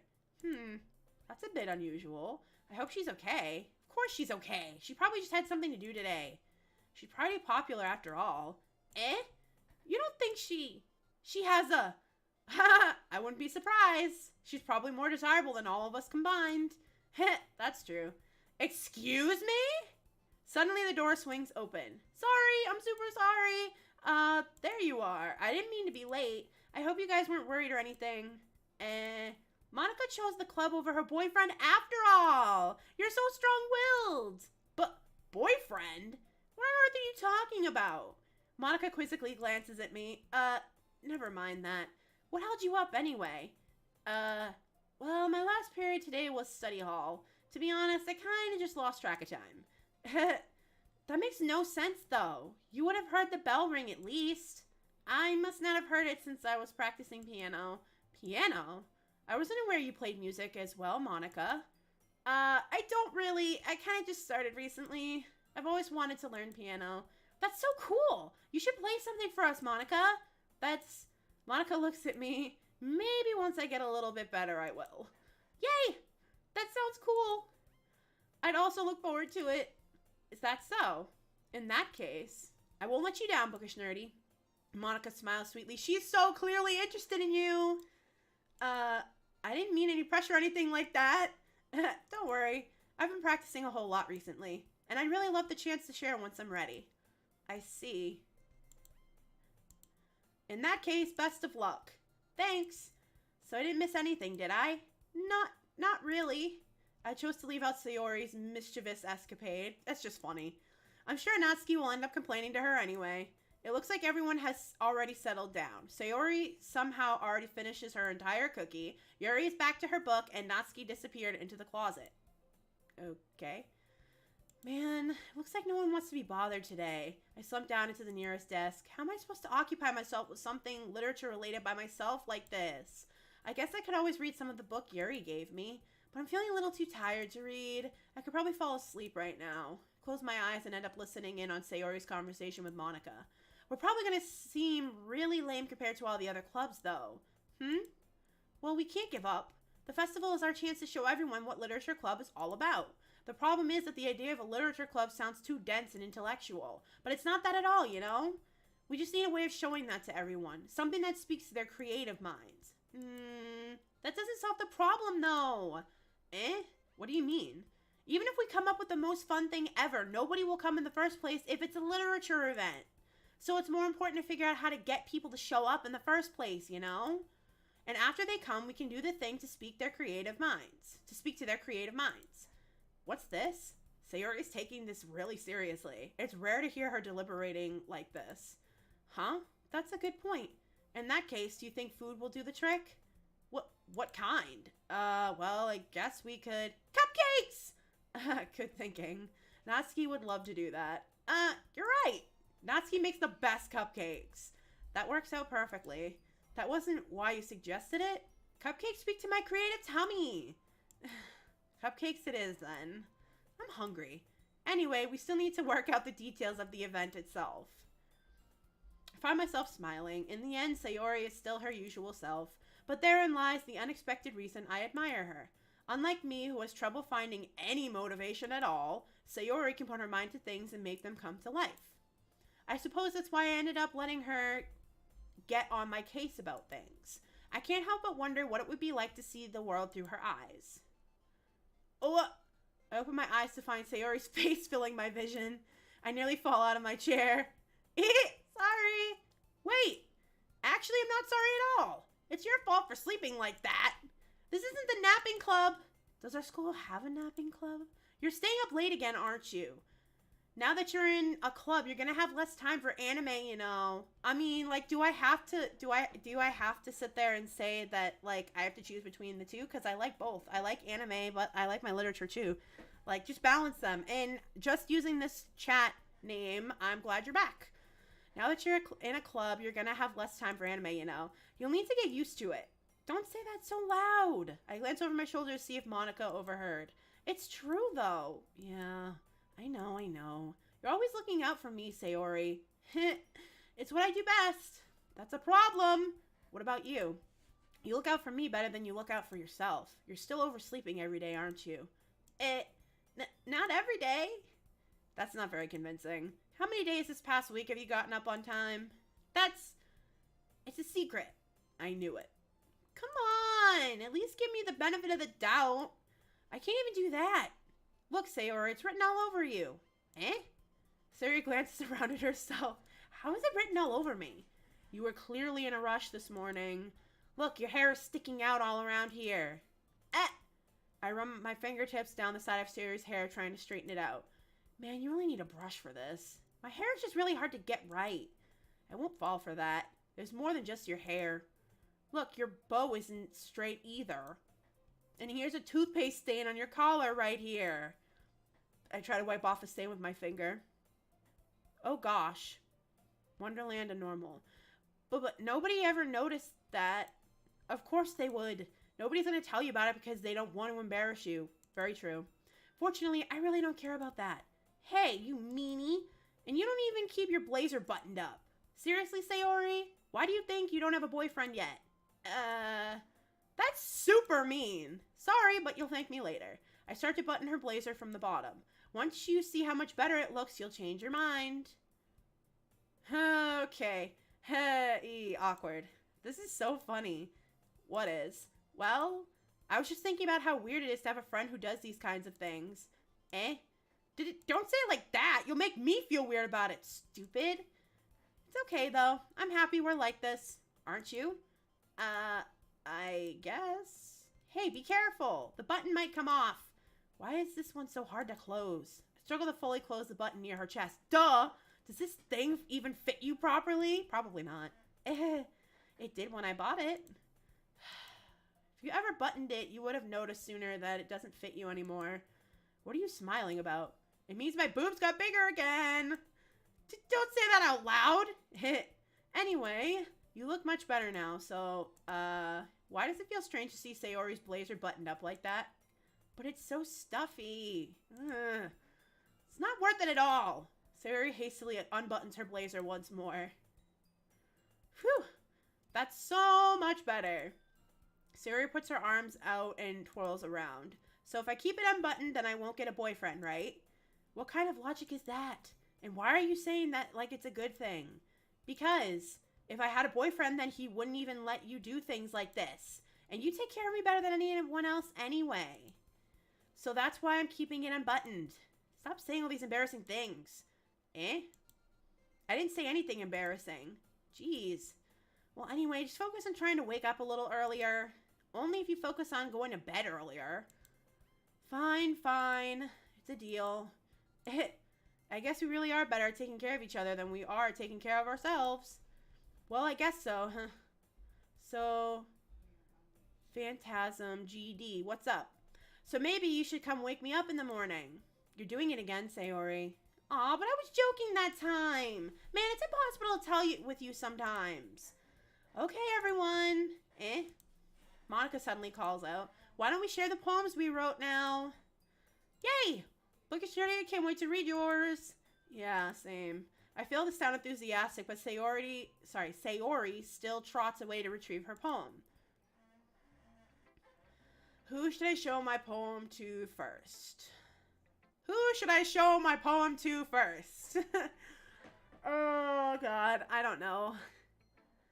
Natsuki, I like her writing style because it's simple, but it still makes you think. Sayori's is very happy, and it's definitely she focuses more on her emotions when it comes to her writing, and she makes it about emotions, so that's always interesting. Yuri's is always metaphorical, which I find personally very interesting, because that's what I consider more of my own style as well, is that I keep with the more imaginary, not imaginary, imagery-based poetry. And then there's Monica, who has the existential poems, which are very interesting too. Monica is, she's the president, so I should probably show it to her first, but I'm kind of curious to see, just using this as a chat name. Okay, so you think I should go with Natsuki first. Okay, so I'll go with Natsuki. We'll show it to her first. Well, I can admit that it's better than the last one. It's nice to see that you're putting in some effort. That's good. Come to think of it, this kind of reminds me of Sayori's poem from yesterday. You think so? Yeah, well, I guess if you've been friends with her for so long, you might be on the same wavelength. Very true. But you never really struck me as her type. Sayori has a type all of a sudden? Well, I don't know, but honestly, how can someone so, fluffy spend so much time with someone like you? It's like she's dragging around a dead weight. Ugh, that was a little unnecessary. But think of it this way. If it weren't for me, she would probably just fly away like letting go of a balloon. You could say we take care of each other in our own way. Whatever it is, I don't get it. Oh, yeah. I guess I'm supposed to show you my poem. Here. Amy likes spiders. You know what I heard about Amy? Amy likes spiders. Icky, wriggly, hairy, ugly spiders. That's why I'm not friends with her. Amy has a cute singing voice. I heard her singing my favorite love song. Every time she sang the chorus, my heart would pound to the rhythm of the words. But she likes spiders. That's why I'm not friends with her.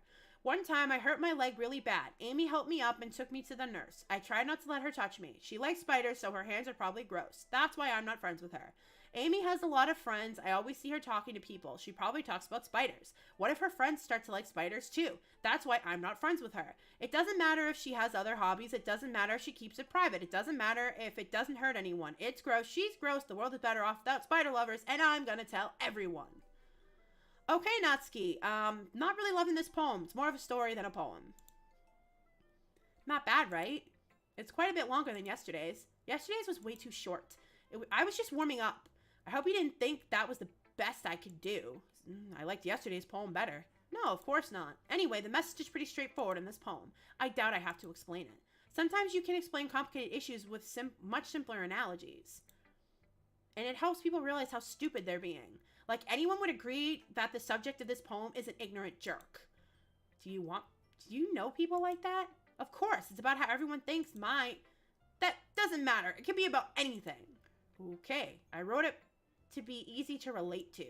Everyone has some kind of weird hobby or guilty pleasure. Something that you're afraid of if people find out, they'd make fun of you or think less of you. But that just makes people stupid. Who cares what someone likes as long as you're not hurting anyone and it makes them happy? I think people really need to learn to respect others for liking weird things. Well, you're definitely right. At least I can relate to that. And I'm sure a lot of other people can too. It's what I do best after all. I don't like writing unless there's a good message to take away from it. Like, conveying emotions is important. But I want to make people think, not just feel. Remember that. I'm going to write a good one for tomorrow too, so look forward to it. Okay. Okay, so who should we have our poem read to next? Sayori, Yuri, or Monica?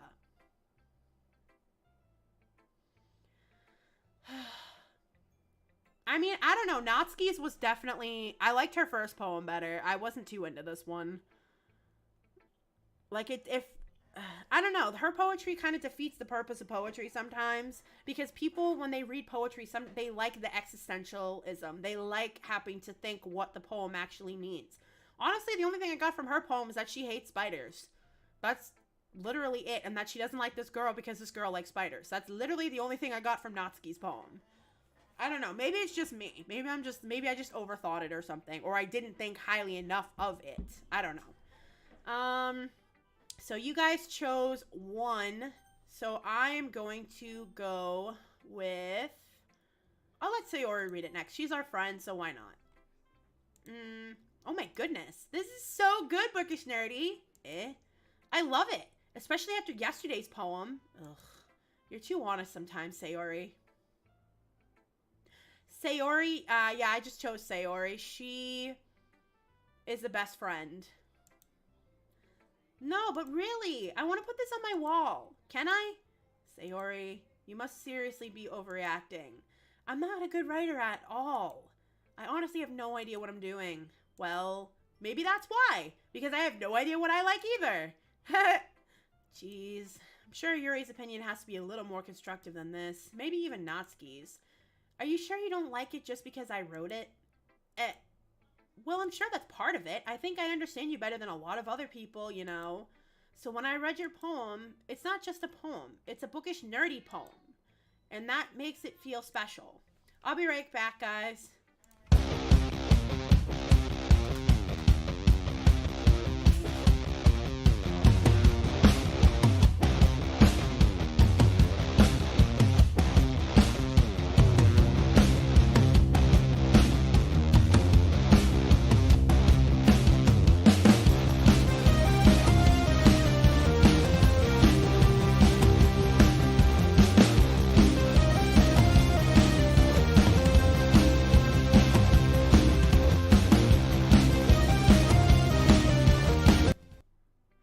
Sorry, guys. Had to let my cat out. Like, I can feel your feelings in it. Sayori hugs the sheet against her chest. You're so weird, Sayori. Well, I'm not very good at figuring out if poems are good or bad. But that's why I just go by my heart. If it makes me feel things, then it must be a good poem. I'm not sure that's exactly how it works. It can, I guess. Then again, I guess conveying feelings is a pretty important part of this whole thing. Yeah, maybe. Honestly, I don't even know what kind of writing you like in the first place. Yeah, me neither. Ugh. Why don't you at least try giving it some thought? Aw, you want to write something for me? That's so sweet. Yeah, right. But you're always thinking about other people. You need to think about yourself once in a while. If you don't, you might end up getting hurt at some point. Huh? Well, I don't really know what you mean, but I'll try to keep it in mind. Well, whatever. Anyway, let's see. I guess I like happy poems. Wait, sometimes I like sad poems too. Sometimes a little both. There's a word for that, right? What's the word I'm looking for? Bittersweet. Yeah. I like things that are happy and things that are sad. Happy and sad? I can't see you liking something sad, Sayori. Well, I like happy the most, but sometimes when you have a little rain cloud in your head, a sad poem can help give the rain cloud a little hug and make a nice happy rainbow. Sayori, that's unexpectedly poetic. Eh? It is? Maybe I'm getting better expressing my feelings after all. Thanks, Bookish Nerdy. I should go write that down then. You can read my poem now, okay? Okay, bottles. I pop off my scalp like the lid of a cookie jar. It's a secret place where I keep all my dreams. Little balls of sunshine all rubbing together like a bundle of kittens. I reach inside with my thumb and forefinger and pluck one out. It's warm and tingly, but there's no time to waste. I put it in a bottle to keep it safe. And I put the bottle on the shelf with all the other bottles. Happy thoughts, happy thoughts, happy thoughts in bottles all in a row. My collection makes me lots of friends. Each bottle is starlight to make amends. Sometimes my friend feels a certain way. Down comes a bottle to save the day. Night after night, more dreams. Friend after friend, more bottles. Deeper and deeper my fingers go, like exploring a dark cave. Discovering the secret hiding in the nooks and crannies. Digging and digging. Scraping and scraping. I blow dust off my bottle caps. It doesn't feel like time elapsed. My empty shelf could use some more. My friends look through my locked front door. Finally, all done, I open up and in come my friends. In they come in such a hurry. Do they want my bottles that much? I frantically pull them from the shelf, one after the other, holding them out to each and every friend, each and every bottle. But every time I let one go, it shatters against the tile between my feet. Happy thoughts, happy thoughts, happy thoughts in shards all over the floor. They were supposed to be for my friends who aren't smiling. They're all shouting, pleading, something. But all I hear is echo, echo, echo, echo, echo inside my head. That's not necessarily a good thing. That was like happy, but it was definitely bittersweet. Like, I can see why she likes bittersweet poetry. Holy crap.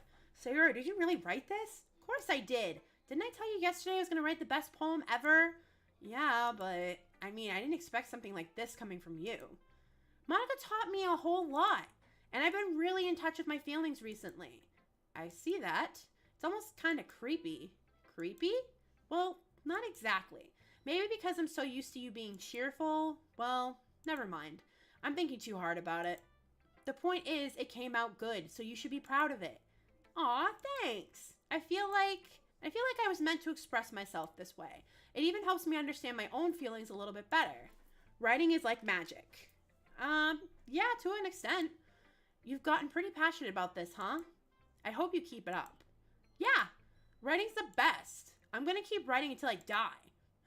Don't get ahead of yourself. Sayori's always had a bad habit of getting obsessed with something before dropping it no more than a week later. I wonder if this is one of those times. But seeing the passion in her eyes makes it hard for me to be pessimistic. Alright, who's next? We have to pick Yuri or Monica. Monica's the class president, so I mean, I don't know. I think that the next person who should read the poetry should be... I'm going to go with Yuri just because I like Yuri and I think she's pretty chill. Like, as a person, she seems pretty cool. So, I don't know. I really think that I'm going to go with Yuri on this one. Because she's dark. I like Yuri. Let's see what you've written for today.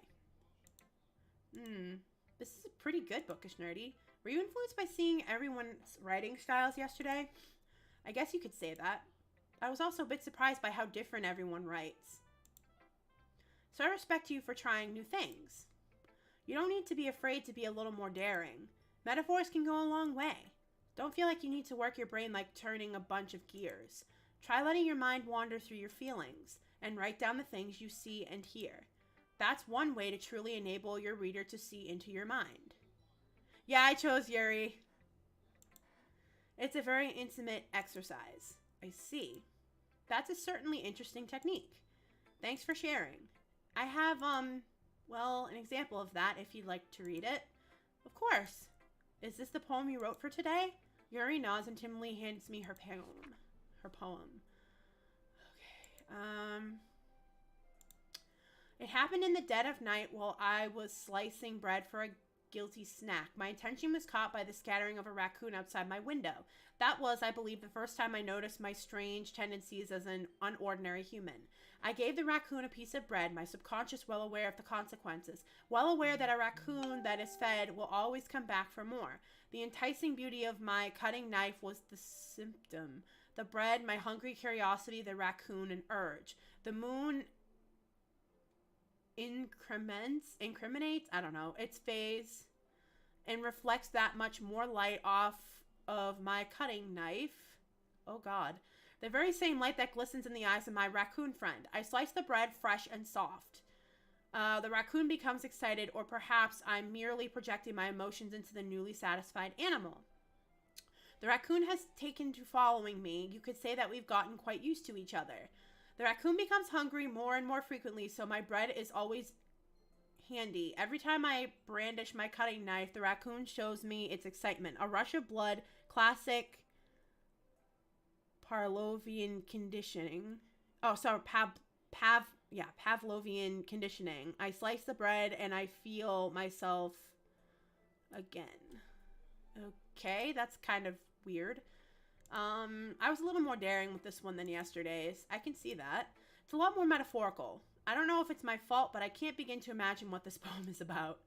That's right. It's a bit closer to my preferred writing style, using the poem as a canvas to express vivid imagery and conveying emotions through them. Yeah, if I take it at face value, then I can't even figure out what it's supposed to mean. Well, I think it's something that different people can relate to in their own way. I wanted to express the way it feels for me to indulge in my more unusual hobbies, and those sorts of things I'm usually forced to keep to myself. So I sometimes enjoy writing about them. Huh, that's funny. Didn't Natsuki also write something about that? About someone being ridiculed for a strange interest? She did? Yeah. She was talking about how it doesn't matter what you're into as long as you're not hurting anybody. She's right. I mean, does she really feel that way? Yeah. Sounds like you two have that in common. That's interesting. To me, she seemed like the kind of person who would make fun of my hobbies. But I suppose that's my fault for judging, isn't it? Please don't tell her I said that. Don't worry, I have no reason to. Okay. Well, thank you for sharing it with me. After all, if I hadn't learned to embrace my own weirdness, I would probably hate myself. I might be ranting a little bit now, but I'm glad that you're a good listener. Alright, last and but not least, the club president, Monica. Hi again, Bookish Nerdy. How's the writing going? Alright, I guess. I'll take that, as long as it's not going bad. I'm happy that you're applying yourself. Maybe soon you'll come up with a masterpiece. I wouldn't count on that. You never know. Hey, Lightning 10, we're just reading more poetry on here with Doki Doki Literature Club. It's Monica who's listening. This is the second time we've done the poetry reading. So yeah, not too much yet. You never know. Want to share what you wrote for today? Sure, here you go. I give my poem to Monica. All right. I like this one. It makes me think of something Sayori would like. Is that so? You and Sayori are really good friends, right? I wouldn't be surprised if you had those sorts of things in common. Well, we may be good friends, but Sayori and I are actually really different.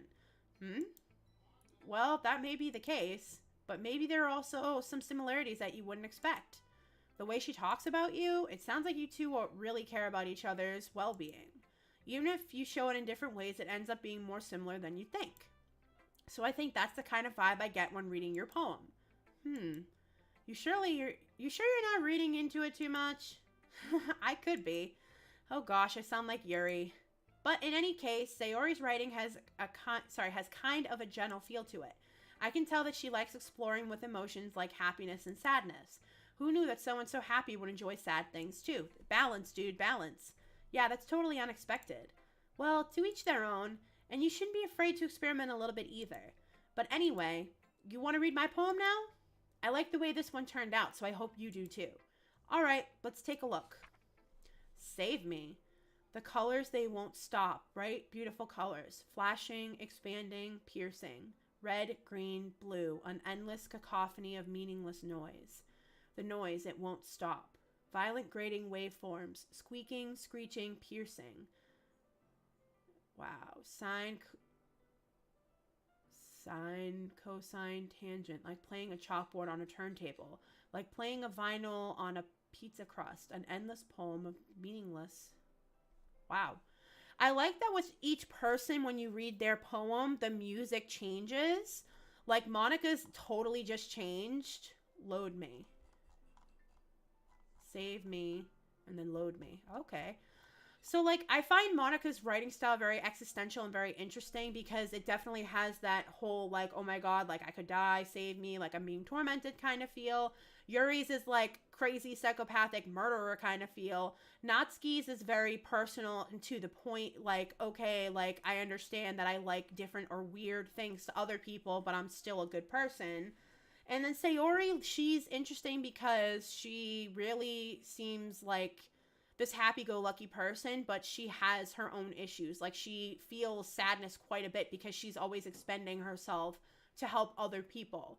And like I said, I find it interesting that each poem has a different soundtrack to it to really show that. It's even more abstract than your last one, huh? I guess it's just the way I write. I'm sorry if you don't like it. No, I never said that. It's just kind of a thing I've never really seen before, I guess. I kind of like playing with my space on the paper. Choosing where and how to space your words can totally change the mood of the poem. It's almost like magic. The way I wrote the lines really short makes it feel like they're trying to speak over the noise. I see. It's still hard for me to tell what it's about, though. Sometimes asking what a poem is about isn't the right question. A poem can be as abstract as a physical expression of a feeling, or a conversation with the reader. So putting it that way, not every poem is about something. Anyway, here's Monica's writing tip of the day. Sometimes you'll find yourself facing a difficult decision. When that happens, don't forget to save your game. You never know when you might change your mind. Or when something unexpected may happen. Wait, is this tip even about writing? What am I even talking about? That's my advice for today. Thanks for listening. So I'm going to save because they literally just told me to save. Okay, so this Sunday, yeah, today.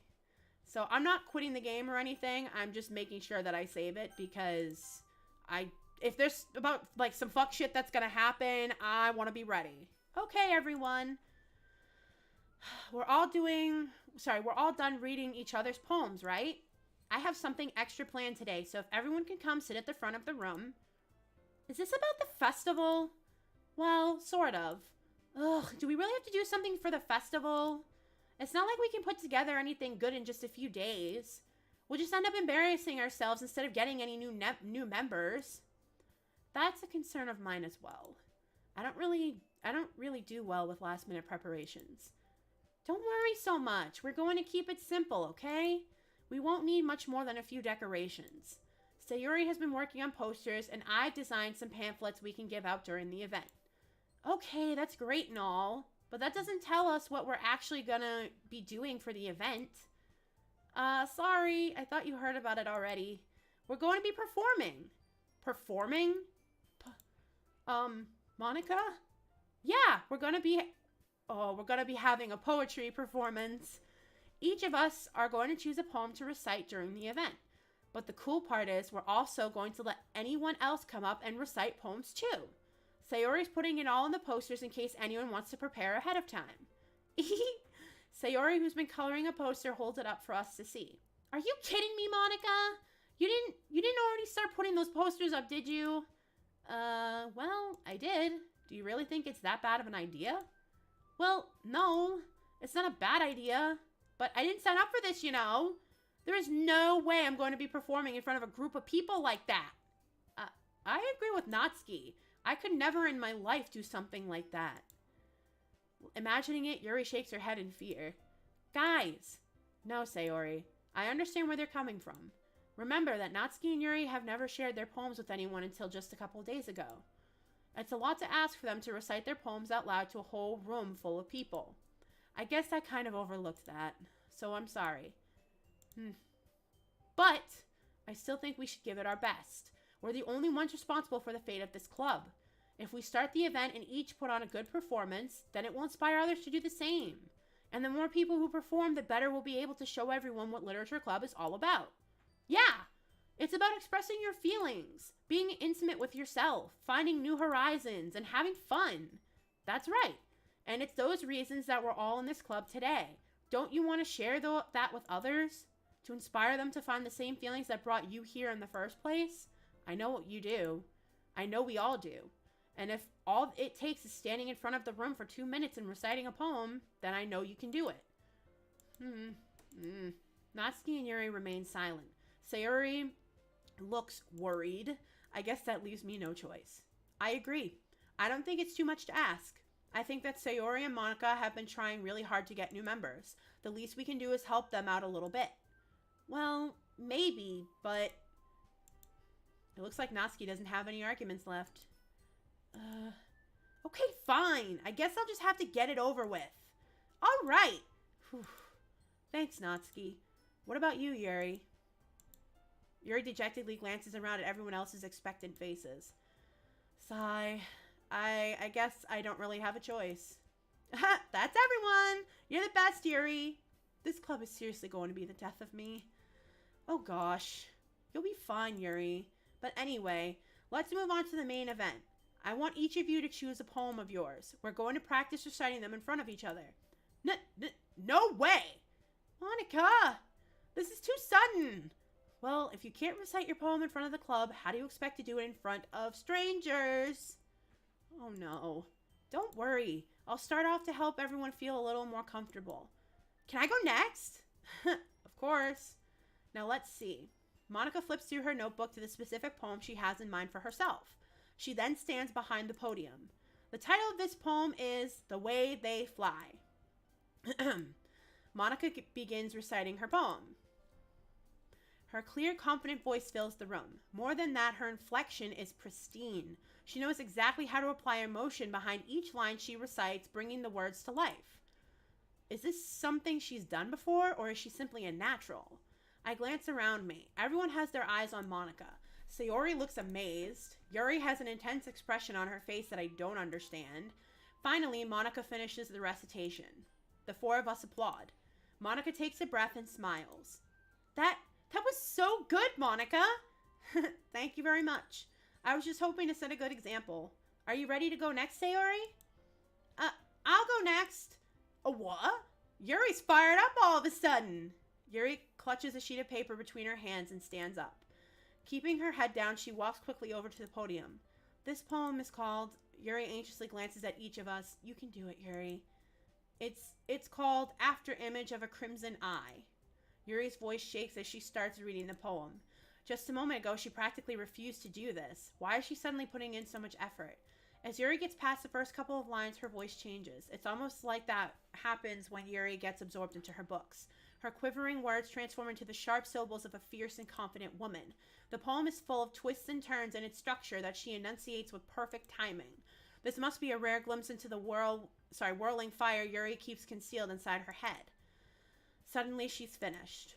Everyone is stunned. Yuri snaps back into reality and glances around her as if she's bewildered even herself. It's up for me to save the situation. I'm the first to start applauding. Everyone joins me afterward, and we give Yuri the recognition she deserves. It's not that we didn't want to applaud for her, but we were caught so off guard that we must have forgotten. As we applaud, Yuri holds the poem to her chest and rushes back into her seat. Yuri, that was really good. Thank you for sharing. Looks like Yuri is down for the count. Okay, I guess I'm next then. Sayori hops out of her chair and cheerfully walks to the podium. This one's called My Meadow. Sorry, I giggled. Sayori? It's a lot harder than I thought. How did you guys do it so easily? Try not to think of it like you're reacting to other people. Imagine you're reciting it to yourself, like in front of a mirror or in your own head. It's your poem, so it'll come out the best that way. I see. Okay then. Sayori begins her poem. Somehow it feels like her soft voice was made as a perfect match. The poem isn't aimlessly cheery like Sayori is. It's serene and bittersweet. If I were to read this on paper, I probably wouldn't think much of it, but hearing it come from Sayori's voice almost gives it a whole new meaning. Maybe this is what Sayori meant when she said she likes my poems. It's like I get to reach more deeply into someone I thought I knew through and through. Sayori finishes and we applaud. I did it! Good job, Sayori. Even Bookish Nerdy liked it.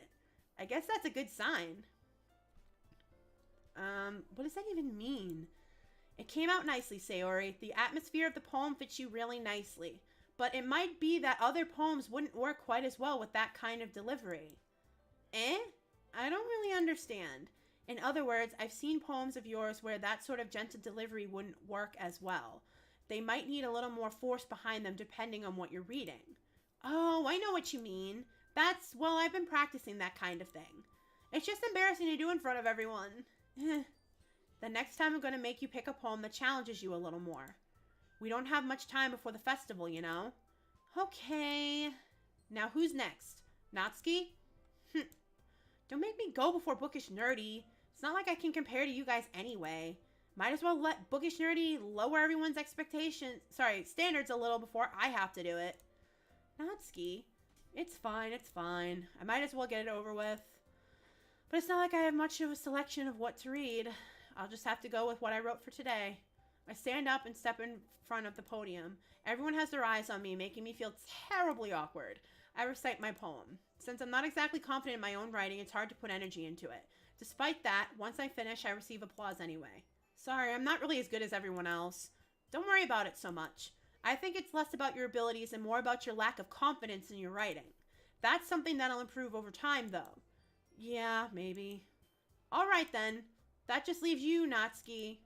Yeah. I'm going. Natsuki begrudgingly gets out of her seat and makes her way to the podium. The poem is called...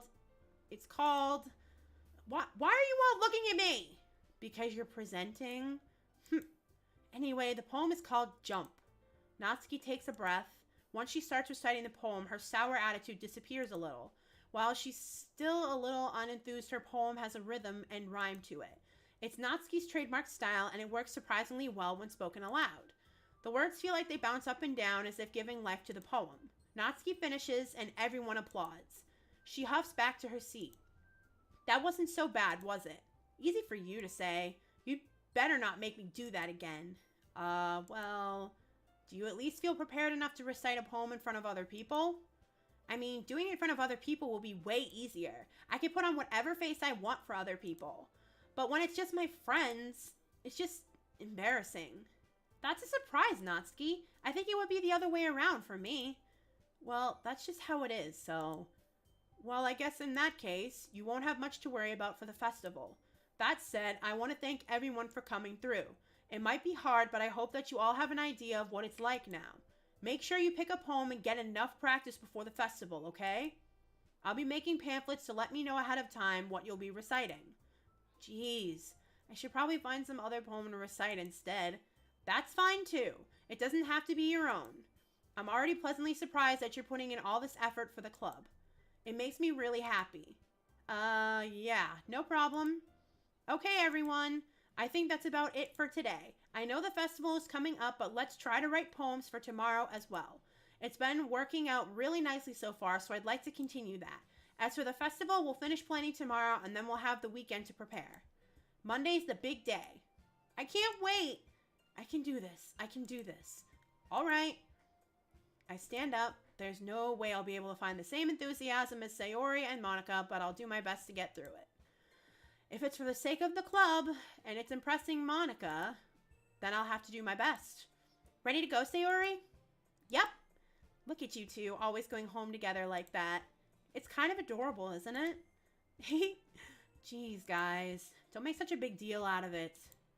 It must be a little nice, though. Well, How am I supposed to respond to that? It's okay, Bookish Nerdy. You don't have to say it. Whatever. Let's go already. I walk home with Sayori once more. Even though it's only been a few days, a lot of things have already changed. But today, Sayori is being a little quieter than usual on the way home. Hey, Sayori. Sorry, I was spacing out. No wonder. I was thinking about something from earlier. I like how we get to... Sayori fumbles with her words. So, let's just say that one day Yuri asked to walk home with you. Huh? What would you do? What kind of question is that? You're kind of putting me on the spot here.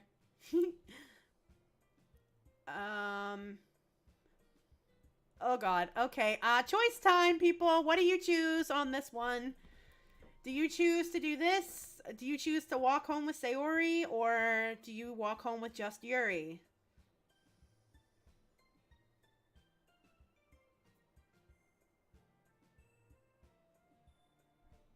What do you think I should do?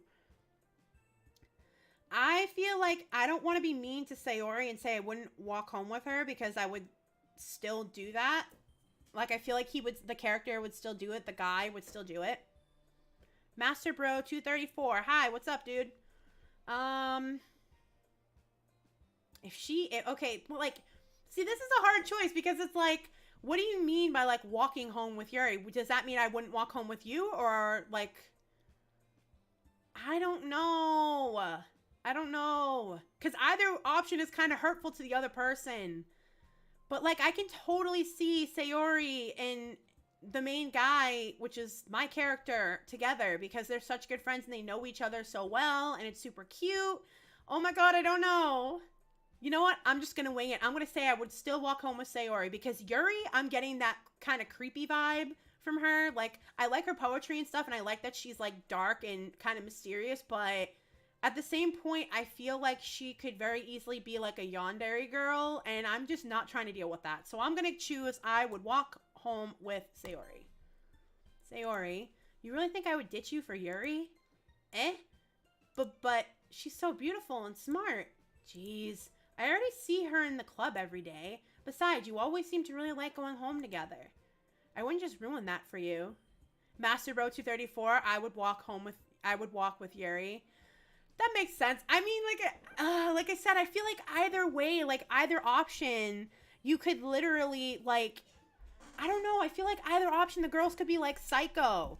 Like Sayori is like kind of dark in like her own way, but Yuri gives me way of a darker vibe, like not in a good way either. Like I'm all for darker people and like darker thinking and like dark humor and stuff, but like, I don't know, like Yuri seems like she could go either way. I wouldn't just ruin that for you. You're so silly, Bookish Nerdy. You think about me too much sometimes. Yuri would deserve it if she wanted it, so... Sayori, I've already made up my mind. I really can't figure you out sometimes. Sorry. Besides, what's the point in speculating something that's never gonna happen? The conversation trails off. It's kind of a weird thing for Sayori to care so much about. But I want to respect her and keep her happy too. Then again, the festival is only a few days away. Only Monica? Yeah, I know like, Monica's cool, too. I mean, is Monica gonna be a psycho? Because, I mean, that could go either way, too. Like, Lord only knows. Like, I know that one of them is gonna be a psycho, if not all of them. I've seen Higurashi no Kora ni. I know crazy people. And, like, I don't know. They could all be crazy. Natsuki's just a Sundra. She kind of bugs me. Like, I want to kick her. Then again, the festival is only a few days away. Who knows what will happen in that time? So I'm curious to see who is crazy. Okay, we get to pick more poem stuff, people. I mean, so what do you guys want to do for this? Do you want to... I have to choose the words now. So I'm just going to choose them randomly because I was basically told that it doesn't really matter who... Like, it doesn't really matter the words that you pick. So I'm kind of just going to go with that and see where it goes from there.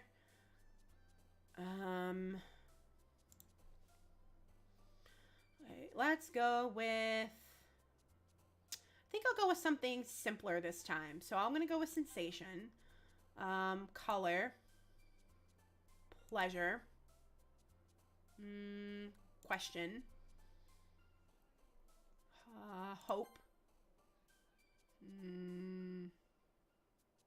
Raindrops. Time. Okay, imagination, uncanny fireworks, blanket, feather, rain cloud, bouncy, childhood, peace, doki doki. I don't know what doki doki means. Like, I keep seeing it. You know what? I'm gonna look it up. I'm gonna look up what does doki doki mean. Because, like, I want to know what it means. Because I literally keep seeing it, and I'm like, what the hell does this even mean? What does doki doki mean? Okay, so according to this, doki doki is a Japanese onomatopoeia for a heart beating quickly, usually with anticipation or excitement.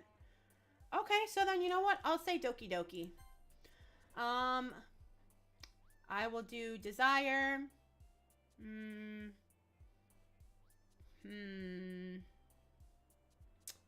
Go with lipstick. Ho sento no parlo molt be. Oh my god, I really wish I knew what you were saying.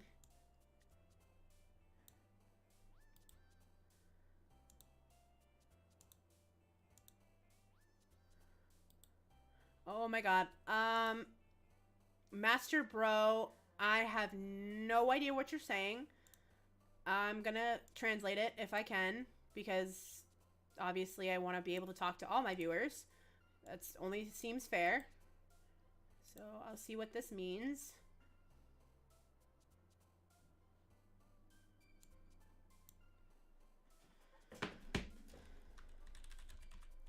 Sorry, I'm not trying to be rude.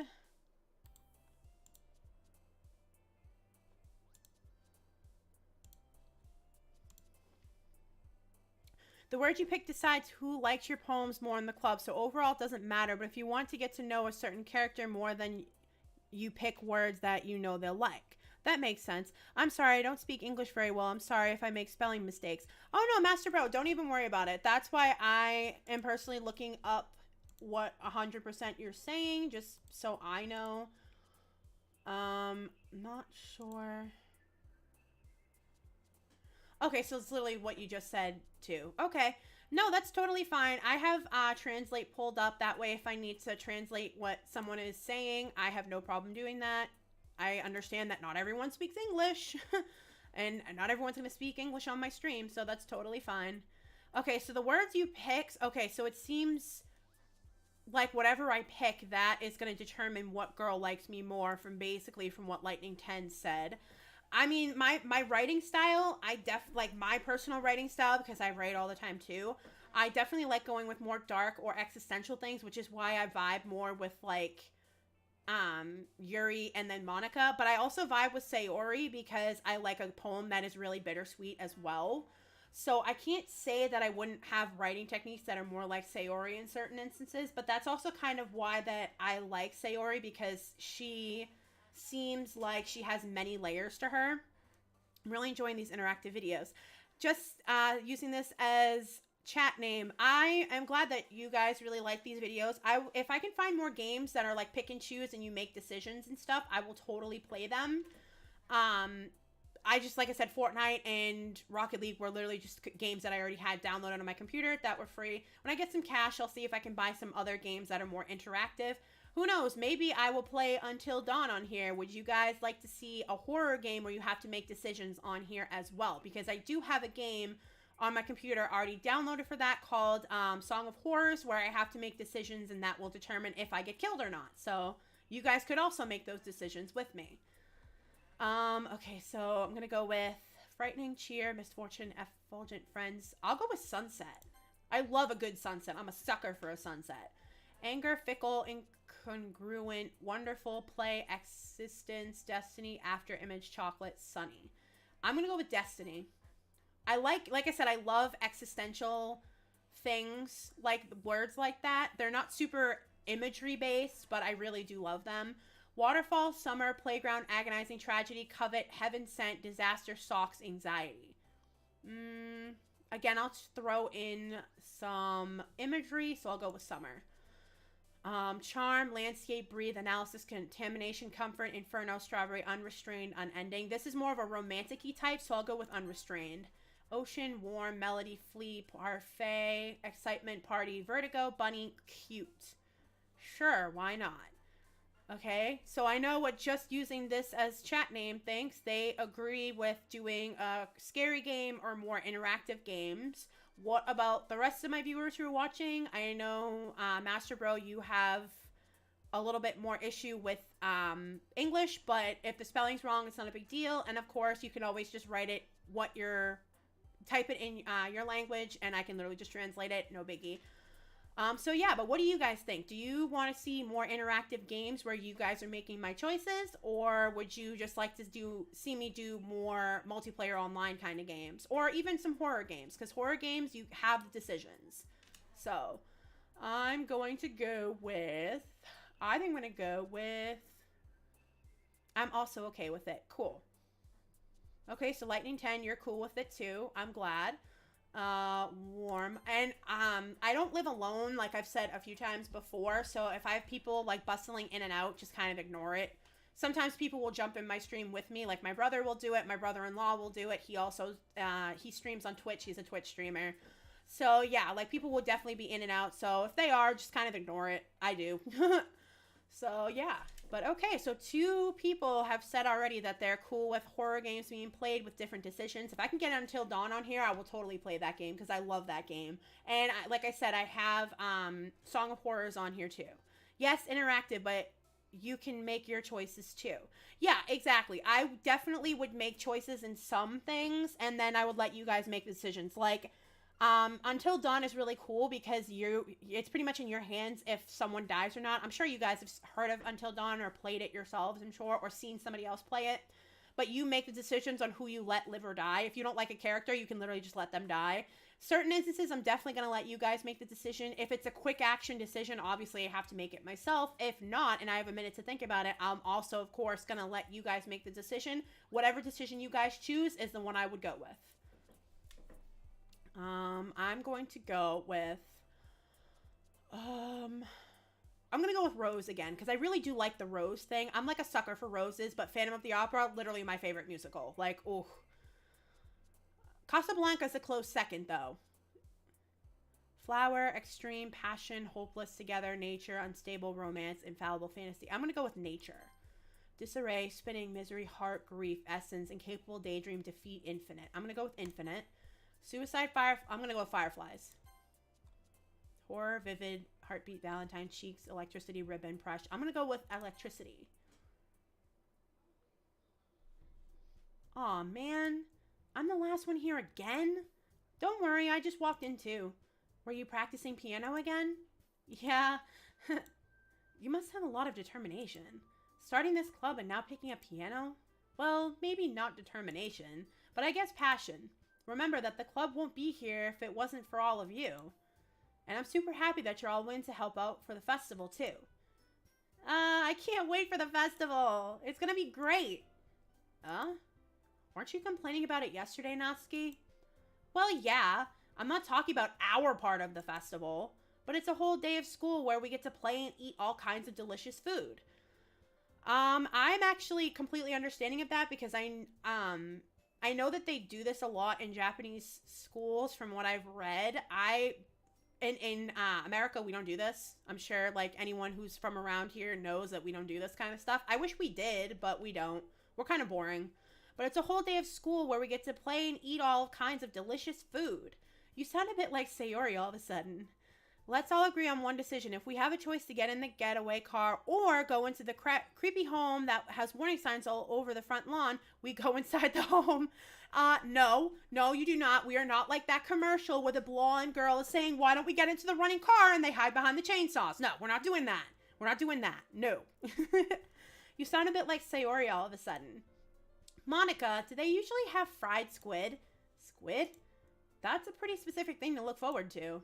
Oh, come on. Are you saying that you don't like squid? You of all people? I didn't say I don't like it.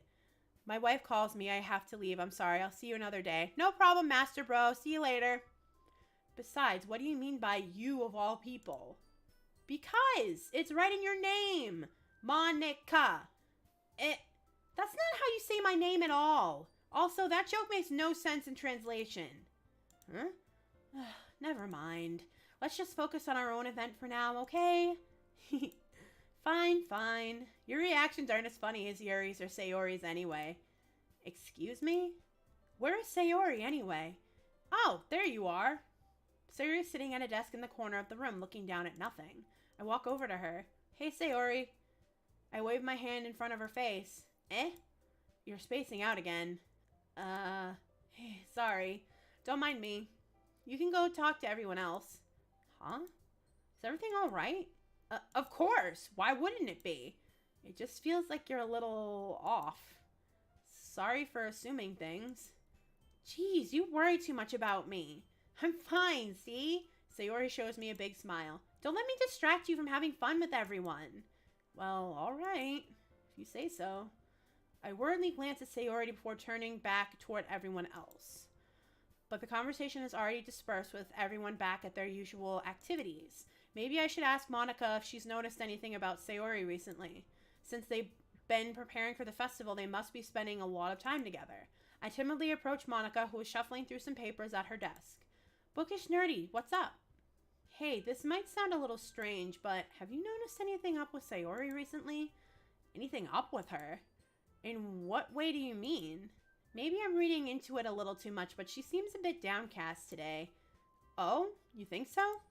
I can't say I've noticed anything about her. Monica peers across the room at Sayori, who is idly dragging a rubber eraser up and down her desk. Maybe there is something on her mind. But I'm surprised I'm not the one asking you, Bookish Nerdy. You certainly know her a lot better than I do. Yeah, but she's never really like this. She's always talked to me about things that bothered her. But this time when I asked her, she was really dismissive. Sorry, I know it's not your problem. I just wanted to ask if you knew anything, so I'll drop it now. No. It's important to me, too. I mean, I'm also friends with her. And I also care about the well-being of my club members, you know. Maybe I'll try talking to her myself. Are you sure about that? She seemed like she wanted to be left alone. Are you sure? Maybe she just has a hard time bringing it up with a person of interest. Person of interest? What do you mean by that? I'm saying that maybe the thing on her mind is you, Bookish Nerdy. Me? How on earth would you come to that conclusion? Well, I probably shouldn't say too much, but Sayori talks about you more than anything else, you know. She's been so much happier ever since you've joined the club. It's like an extra light was turned on inside of her. What? No way. Sayori is always like that. She's always been full of sunshine. It's not any different now than it's always been. You're so funny, Bookish Nerdy. Have you thought that maybe you've always seen her as so cheerful because that's just how she is when she's around you? I said too much. I'm sorry. What do I know anyway? I didn't mean to jump to conclusions, so you should just forget about what I said. I'll try to talk to her, so try not to think about it for now. Alright. Monica smiles meaningfully. I know she said to forget about it, but I already know that I won't be able to get her words out of my head. Monica stands up from her desk and walks across the room to where Sayori is sitting.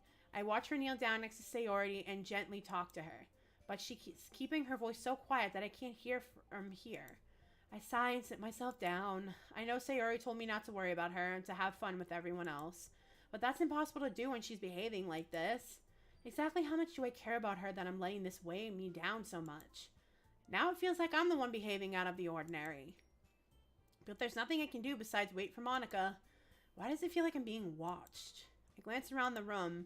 Suddenly I notice Yuri peering at me from over her book, but she looks away just as quickly with a flustered look on her face.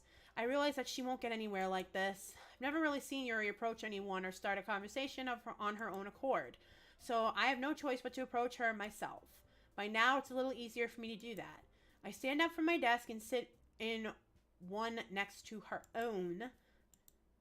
I didn't mean to bother you or anything. Relax, you didn't even do anything. But I could tell that you wanted to be alone with your thoughts. Alone with my thoughts? How were you even able to tell that I was thinking like that? Well, it's something that I do a lot, so it wasn't hard for me to spot on your posture and expression. Not that I was staring or anything. I didn't do anything creepy like that. In any case, I guess you were right. I'm sorry if I caused you any concern. Don't apologize. Your troubles are only the concerns of those who willingly share in that concern. Of course, there are certainly those who find the most comfort in keeping to themselves. But if you'd prefer to share what's on your mind, then I would be glad to listen. It's really not that big of a deal. I was just feeling a bit uneasy about Sayori. Sayori? Yeah, she seems a little off today, but when I asked her about it, she didn't want to admit it to me. So I can't help but wonder if something happened to her. Oh? That's quite romantic. Huh? Sorry, I didn't mean to say something stupid. It's not that, I just didn't want you to misunderstand. Sayori and I have just been friends for a long time, that's all. Ah, I see. Then perhaps it is unusual for her to be dismissive to you about her feelings. Or maybe I'm just reading into it a little too much. Bookish nerdy. The world is full of meaning, often hidden deep beneath plain sight. And there are many untold mysteries behind every person, no matter how well you may know them. So you think that there may be something behind it after all? I think that Sayori is a very complex person.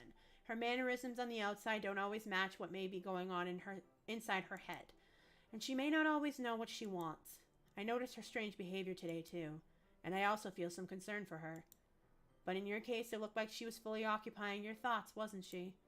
Well, I guess that was the case. Sayori, she really means a lot to you, doesn't she? I guess. But you don't need to put it that way. We're just good friends, that's all. Yuri suddenly looks deeply into my eyes. Her expression is gentle and curious, if she was searching for something. Embarrassed, I avert my gaze. Sometimes, a person's mysteries aren't told even to themselves. And you, as someone honest and caring, may uncover feelings you weren't aware were in you. That is, I think that. She would be a very fortunate person to have you feel that way about her. Yuri, you're giving me too much credit. I'm a pretty simple guy, so I think I'm pretty good at understanding my own feelings. I'm not nearly as sophisticated as you. That's not a compliment, is it? It is what it is. Anyway, as long as we're here, why don't we do some reading? Well, as long as you're okay with it. Yeah, I should be taking my mind off this whole thing anyway. Why don't we go ahead and get started? Yes, let's. Actually, I have a request. Do you mind if I make some tea first? Not at all. Thanks very much. If there's one thing that can make my reading time here any better, it's a nice cup of tea. Not to mention for yourself as well. Yuri stands up and makes her way to the closet. I follow and watch as she retrieves a small water pitcher from the shelf, the kind with a filter inside. Can you hold this for a second? Sure. Yuri hands me the water pitcher and also fetches an electric kettle. I'm going to plug this in the teacher's desk and then we'll go get some water. She walks past me and sets the kettle down on the teacher's desk. I simply watch her movements. To my surprise, the way she moves really contrasts her speaking mannerisms. Especially because of her long legs, Yuri appears elegant and methodical. Okay, may I have the water pitcher? Thanks, I'll be right back. I might as well walk with you. Yeah, why not? Shall we go then? Yeah. Where are you two off to? Yuri was gonna make some tea, so suddenly realized how weird it sounds to explain this to Monica. We're just filling the water pitcher. Ah, okay. Sorry, I was just a bit curious. That's kind of a one-person job, isn't it? Monica, please mind your own business for once. Or do you want to tell me there's something wrong with helping it involve bookish nerdy in club activities? My mouth gapes. I suppose there's nothing wrong with that. Then let's go, bookish nerdy. Yuri quickly exits the room and I follow. Okay, she's clearly jealous. Once in the hallway, she suddenly puts her forehead against the wall. I spoke without thinking. How could I say something like that? Yuri? Something about the way she said that. It made me feel so irritated. What's wrong with me? No, Yuri. I think you did the right thing. I wasn't expecting it, but it's also not right for Monica to judge people like that. I agree. Bookish nerdy. How come even when I do something bad, you're being nice to me? Because nothing that you do is as bad as you make it seem in your head. I feel like she's like a low-key Sakura from Fate. Like, and I feel like she could literally just be like a crazy serial killer or something. Like, oh my god. I don't know. I don't know, man. I don't know. Nobody's perfect. We have emotions and we can't always hide them anyway. But you always amplify things in your head. Your mind turns a light rain shower into a hurricane. No. Wouldn't you hate me for something as terrible as that? Why would I hate you? I can't hate someone for having emotions. What kind of friend would do that? Friend, you say? Yuri lifts her head. Bookish nerdy. I really like being friends with you. Thanks, Yuri. I like being friends with you too. I feel kind of awkward saying something like that, but I'm doing my best to help Yuri feel better. Anyway, yeah. Shall we go? Yeah. Yuri and I walk to the nearest water fountain. Once we fill up the water pitcher, we return to the classroom. Okay. Bookish nerdy, do you like oolong tea? I have never heard of oolong, that name, oolong, except for when I was watching Dragon Ball, because that's the pig's name, oolong. Yeah. Anything is fine. Very well. Yuri sets the temperature on the kettle to 200 degrees. Now it's time to get the teapot. You really do this properly, don't you? Of course. I shouldn't do any less when I'm making tea for others, even if I'm not an expert on tea or anything. In that case, you'll only be even more impressed. Perhaps I will. Yuri fetches a teapot and begins measuring the tea leaves. To my surprise, she even starts humming a little to herself. You must be in a good mood now. Is that so? I was letting it show. And you noticed. I was doing a bit of thinking, and I decided that I'd try expressing myself a little bit more. You should. It turns out it's not very hard for me to do. When it's you who's around, anyway. That's great, Yuri. Just don't put yourself too much. You're always worrying about me, bookish nerdy. It's very endearing. Yuri wasn't kidding. I don't even know if I can keep up with this. So I'm going to save it again just to make sure that this is being saved. In case some really weird fuck shit starts happening. Watch Yuri pour a cup of tea for each of us. Bookish nerdy, I have another request. Do you mind if we sit on the floor today? Why is that? It's a little bit easier on my back. I can read with my back against the wall rather than bending over my desk. That, I understand that really well. Because when I'm reading a book, I'm literally like this. I'm like, okay, reading it like this, and it hurts your back. Like, that I totally get. Sorry, I didn't realize. No worries. I just have back pain fairly regularly, so I do my best to manage it. Is that so? I wonder why that is. It's most likely because your posture, right? Always hunched over like that while reading? Yes! I have terrible reading posture, so that's why we should sit on the floor. She was totally going to say that it's because her boobs, more than likely, are too big for her. That's more than likely what she was going to say. Fair enough. I'll go ahead and get the book. I retrieved the book from my bag. I have some chocolate as well. It's a bag of small chocolate candies that I kept hidden from Sayori's candy radar. I take it since it'll go well with the tea. Yuri and I then sit against the wall, teacups at our sides. As if in sync, we assume the same reading position as last time, each holding one half of the book. Except this time, our bodies are even closer to each other. I can't see too well. Yuri slides closer until our shoulders are touching. How am I supposed to focus on reading like this? Yuri was always kind of cute, but when she's being less apprehensive, it's almost more than I can handle. Your teacup. Yuri hands me my teacup. Holding it with my hand that's not holding the book, I end up in a position that makes it even harder to focus. Because now I need to worry about making sure I don't accidentally touch her chest. Meanwhile, Yuri hasn't noticed a single thing. She wears her intense reading expression, and I can only presume the world around her has faded away. I use all my willpower to focus on reading. After a few minutes, I finally manage to relax a little. I put the teacup between my legs and fumble with the chocolate wrapper. Sorry. I briefly let go of the book to finish opening the wrapper. You can have as much as you want. That's okay. I won't take any. Are you sure? Well, if I touch it, then I might get smudges on the pages. You're right. I didn't even think about that. My bad. No need to apologize. I'll hold the book, okay? Are you sure? Of course. Yuri opens the book with both hands. Wow, the setups that they do to make this guy, like, more, like, oh my god, I need to be with this chick. It's hilarious. Oh my god, I've like, never played games like these before, like, but I have seen, like, a couple of them, and, like, this is always how it goes. She holds it so that I don't have any harder of a time reading from it, but as a result, her left arm is practically resting on top of my leg. Well, in that case, Yuri's already totally focused on reading again. I take a chocolate candy and pop it into my mouth. Then I take another chocolate, and I hold it up to Yuri. She doesn't even look away from the book. She simply parts her lips as if the situation was completely natural. I mean, yeah, like, I don't know how many times I've done that with my guy friends where I'm literally just like, okay, like, I'm clearly focused on reading, and they'll literally just be like, okay, here you go. Like, it's not really anything. You don't have to look at it in a romantic type of way. She simply parts her lips as if the situation was completely natural, but that means I can't stop here. I apprehensively place the chocolate in her mouth. Just like that, Yuri closes her lips over it. Eh? Yuri's expression suddenly breaks. She's like, oh shit, what did I do? Did I just... Yuri looks at me like she needs to confirm what just happened. Bookish nerdy? Sorry, I guess I shouldn't have done that. That's... Well, you were just helping. So that's something that friends do. Right? I mean, not really in this kind of context, but yeah, that's all it was. Yeah. Then you don't need to stop or anything. I see. The situation has gotten really tense. Oh my god. Yuri tries to return to the book, but I can tell just by her expression that even she can't focus now. My heart is pounding. I nervously take another chocolate between my fingers, but this time Yuri's eyes meet mine. How did it even come to this?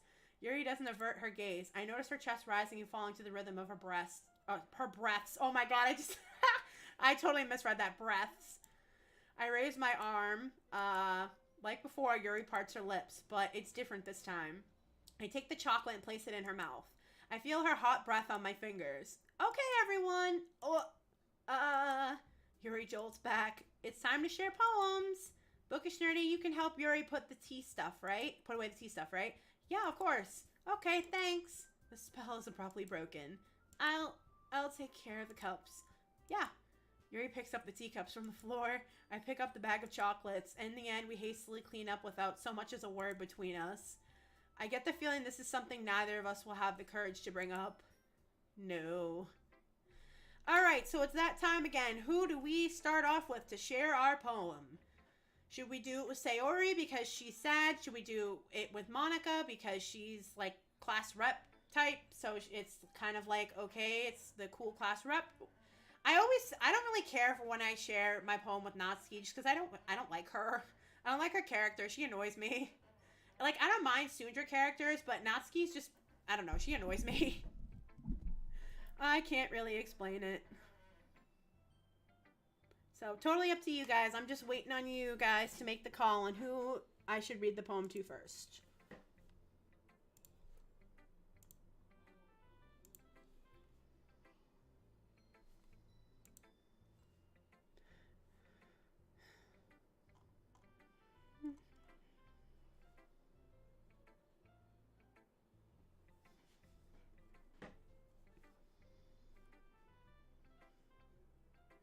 Okay, so just using this as chat name, you say Sayori. That makes sense. She's kind of down, so I feel like we could do that. Go with Sayori or Monica. Okay, so Lightning 10, you could say go with Sayori or Monica, and just this as chat name says Sayori. So I'm going to go with Sayori, and then I'll do Monica. Easy fix. Let's see if she's feeling any better. It's nice, I guess. Come on, I can already tell you don't like it. Well, you don't need to worry about what I think. After all, you wrote this for someone else, didn't you? Oh god. Probably Yuri. I didn't write this for anyone specifically. Maybe. That's not really what I meant, though. But it's okay. You're making new friends just like I was hoping. That makes me really happy. And you're happy too, right? In this club? Well, of course I am. Good. That's all that matters to me. Thank you, Bookish Nerdy. Sayori, is there something wrong? Huh? No, nothing. I'm just a little tired today. Alright. Just tell me if you need anything. I will.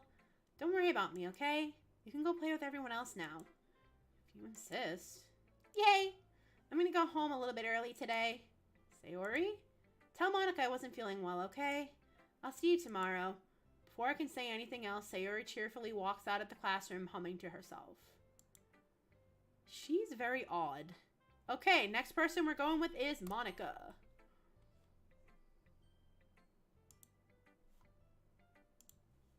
Hi, Bookish Nerdy. Have you thought about what you want to submit to perform at the festival? Well, being in this club is one thing, but performing in front of a bunch of people, I'll have to give it some more thought. Okay, no pressure. But whatever you do, I'm sure it will turn out great. It would also make me happy to see. Anyway, let's take a look at today's poem. Sure. I'll let Monica take the poem I'm holding in my hands. This one's good. It feels like you're not only getting more comfortable with your style, but the imagery is better than the last one I read. Cool. Just wondering, but have you been finding inspiration in Yuri's writing style? I guess so. You can't deny that she's talented. Yeah, totally. I think her poems are the most romantic. That's the best way to describe it. She's like a totally different person when she picks up a pen. I noticed that too. Or when she's talking about literature, it's like a light turns on inside her. Sadly, it's hard to get much personal conversation out of her. Trust me, I've tried. Who knows what goes on in that head of hers. I hope you don't mean that in a bad way. No, of course not. I just meant that I wish she didn't keep so much to herself. But still, defending her like that? You must be pretty into her. You completely misunderstood. Calm down, I'm kidding. Besides, I'm pretty sure she's already got a boyfriend. Wait, really? Yeah, a fictional one anyway. Monica kind of whispers that last part to me. It's just a hunch, but, well, there's not really anything wrong with that. Oh, well, I know. I was just saying. Anyway, I'll share my poem with you now, alright? Alright. The Lady Who Knows Everything. An old tale tells of a lady who wanders earth. The lady who knows everything. A beautiful lady who has found every answer, all meaning, all purpose, in all that was ever sought. And here I am, a feather. Lost adrift the sky, victim of the currents of the wind. Day after day I search. I search with little hope, knowing legends don't exist. But when all else has failed me, when all others have turned away, the legend is all that remains. The last dim star glimmering in the twilight sky, until one day the wind ceases to blow. I fall and I fall and fall and fall even more, gentle as a feather, a dry quill, expressionless. But a hand catches me between the thumb and forefinger, the hand of a beautiful lady. I look at her eyes and find no end to her gaze. The lady who knows everything knows what I'm thinking. Before I can speak, she responds in a hollow voice. I have found every answer, all of which amount to nothing. There is no meaning, there is no purpose, and we seek only the impossible. I am not your legend. Your legend does not exist. And with a breath, she blows me back afloat, and I pick up a gust of wind. That was deep. That was really deep. I like this one from Monica. I like her style. I like Yuri's style, but for a different reason. Yuri's style is very existential, and like deep. It definitely gives you a little bit of a romantic feel, so I can understand where Monica's coming from, but Monica almost gives you like a hopelessness about her poetry, which I find interesting too. Because I feel like she does all these things to kind of cover up that she has a lot of bullshit that she deals with, which would make a lot of sense. You know, I feel like learning and looking for answers are the sorts of things that give life meaning. So yeah, that makes sense. Not to get too philosophical or anything, but it was kind of on my mind, so that's what I wrote about. I see. I never really put much thought into it. In a way, it's almost paradoxical. Because if we had all the answers, wouldn't the world start to lose its meaning? True. You know, there's one thing I noticed. It seems like everyone in the club prefers writing about things that are more sad than happy. Are you surprised? I mean, if everything was okay, we wouldn't really have anything to write about, would we? Humans aren't two-dimensional creatures. I think you'd know that better than anyone. You mean one-dimensional? Yeah, that. Anyway, here's Monica's writing tip of the day. Are you ever too shy to share your writing because you're afraid it's not that good? It can be really disheartening to get a lukewarm response to something you put so much into. But if you find other people who enjoy writing, then sharing becomes a lot easier. Very true, I know from experience. Because instead of just telling you that your writing is good, is okay, or bad, they'll want to focus more on everything that went into it and the things you can work on. It's much more encouraging that way, and it will make you want to continue improving, 100%. It's almost like having your own little literature club, don't you think? That's my advice for today. Thanks for listening. Alright, now we'll go with Yuri, because I always wait for Natsuki's perspective, because she just annoys me. Bookish Nerdy. This is wonderful. I can feel the emotion that you poured into it. Is this the result of trying what I suggested yesterday? Yeah, I guess so. You did a good job explaining. I really wanted to try to give it more feeling. Yuri visibly swallows. Even her hands appear sweaty. I'm not used to this. Used to what? I don't know. It's fine. Take your time. Yuri breathes and collects her thoughts. I know that Yuri likes to think before she speaks, so I offer that patience to her. Yeah. Just being appreciated like this, I guess. It probably sounds really stupid, but seeing someone motivated by my writing, it just makes me really happy. You're saying that you've never shared your writing before? Yuri nods. Really? I don't believe it. I really only write for myself. And besides, people would just laugh at me. Do you really think that? Again, Yuri nods. Huh. You and your close friends? For some reason, Yuri doesn't respond. Yuri? Yuri smiles sadly. Bookish nerdy. During lunchtime, I eat by myself. Did you know that? It's a great time to find a quiet spot and do some reading. In fact, I always have some books with me. You could say I really enjoy reading. Well, that's the one way to put it anyway. But books are so full of amazing and inspiring people. People you want to fall in love with. Or people you just know would make a really good friend. Cheerful people who always put a smile on your face. Or deep thinkers and problem solvers who discover the mysteries of life. So when you look at it that way, I'm surrounded by friends every day. You know? And those friends don't laugh at me. They don't tease me for spacing out all the time. They don't make fun of my body type. And they don't hate me for acting like a know-it-all. People say that about you? I'm not a know-it-all, bookish nerdy. It's the opposite. I don't know anything. I don't know how to talk to people. I don't know how to make people see me as normal. I don't even know how to make myself happy. I have all these feelings and all I can do with them is read and write. But it wasn't until now that I started sharing it with you that I really understood what was missing all this time. But I haven't really done anything. No, that's wrong. Just being patient and respectful. That's really important to me. I know I'm a difficult person, bookish nerdy. I speak too slowly. I second guess myself all the time. I read too deeply into things. But every time, you've always treated me just like everyone else. It's so rare that I feel comfortable with myself when I talk to others. But that's why every time I talk to you, I just feel really happy. I see. Well, I treat you how you deserve to be treated, Yuri. And if other people don't see it that way, then screw them. I mean, I joined this club hoping I would make friends, and I would say I've had at least one success. Wouldn't you? If you put it that way, yeah. We really are friends now, aren't we? Yuri puts her hand in her hands. But this time she's smiling as she does it. Do you want to show me your poem? Yeah, I do. Let me get it for you. Alright, so this is Beach. A marvel millions of years in the making, where the womb of Earth chaotically meets the surface under a clear blue sky, an expanse of bliss, but beneath gray rolling clouds and endless enigma. The easiest world to get lost in is one where everything can be found. One can only build a sandcastle where the sand is wet, but where the sand is wet, the tide comes. Will it gently lick at your foundations until you give in? Or will a sudden wave send you crashing down in the blink of an eye? Either way, the outcome is the same, yet we still build sandcastles. I stand where the foam wraps around my ankles, where my toes squish into the sand. The salty air is therapeutic. The breeze is gentle, yet powerful. I sink my toes into the ultimate boundary line, tempted by the foamy tendrils. Turn back, and I abandon my piece to a road at the shore. Drift forward, and I return to earth forevermore. Wow, that was really good. Whoever wrote these poems knew what they were doing. Like, they're really good. They're really good writers. I'm aware that the beach is kind of an inane thing to write about, but I did my best to make a metaphorical approach to it. A lot of people write beach poems. Beach poems can be really, really cool and existential in their own ways, as long as you know how to write about imagery and use nature to convey feeling, you're fine. But I did my best to take a metaphorical approach to it. You say that like you didn't even want to write about it. Oh, you haven't heard? After yesterday, Natsuki and I, well, it was amusing that we wrote about something similar in such different ways. So Natsuki wanted us to write about the same topic as each other again.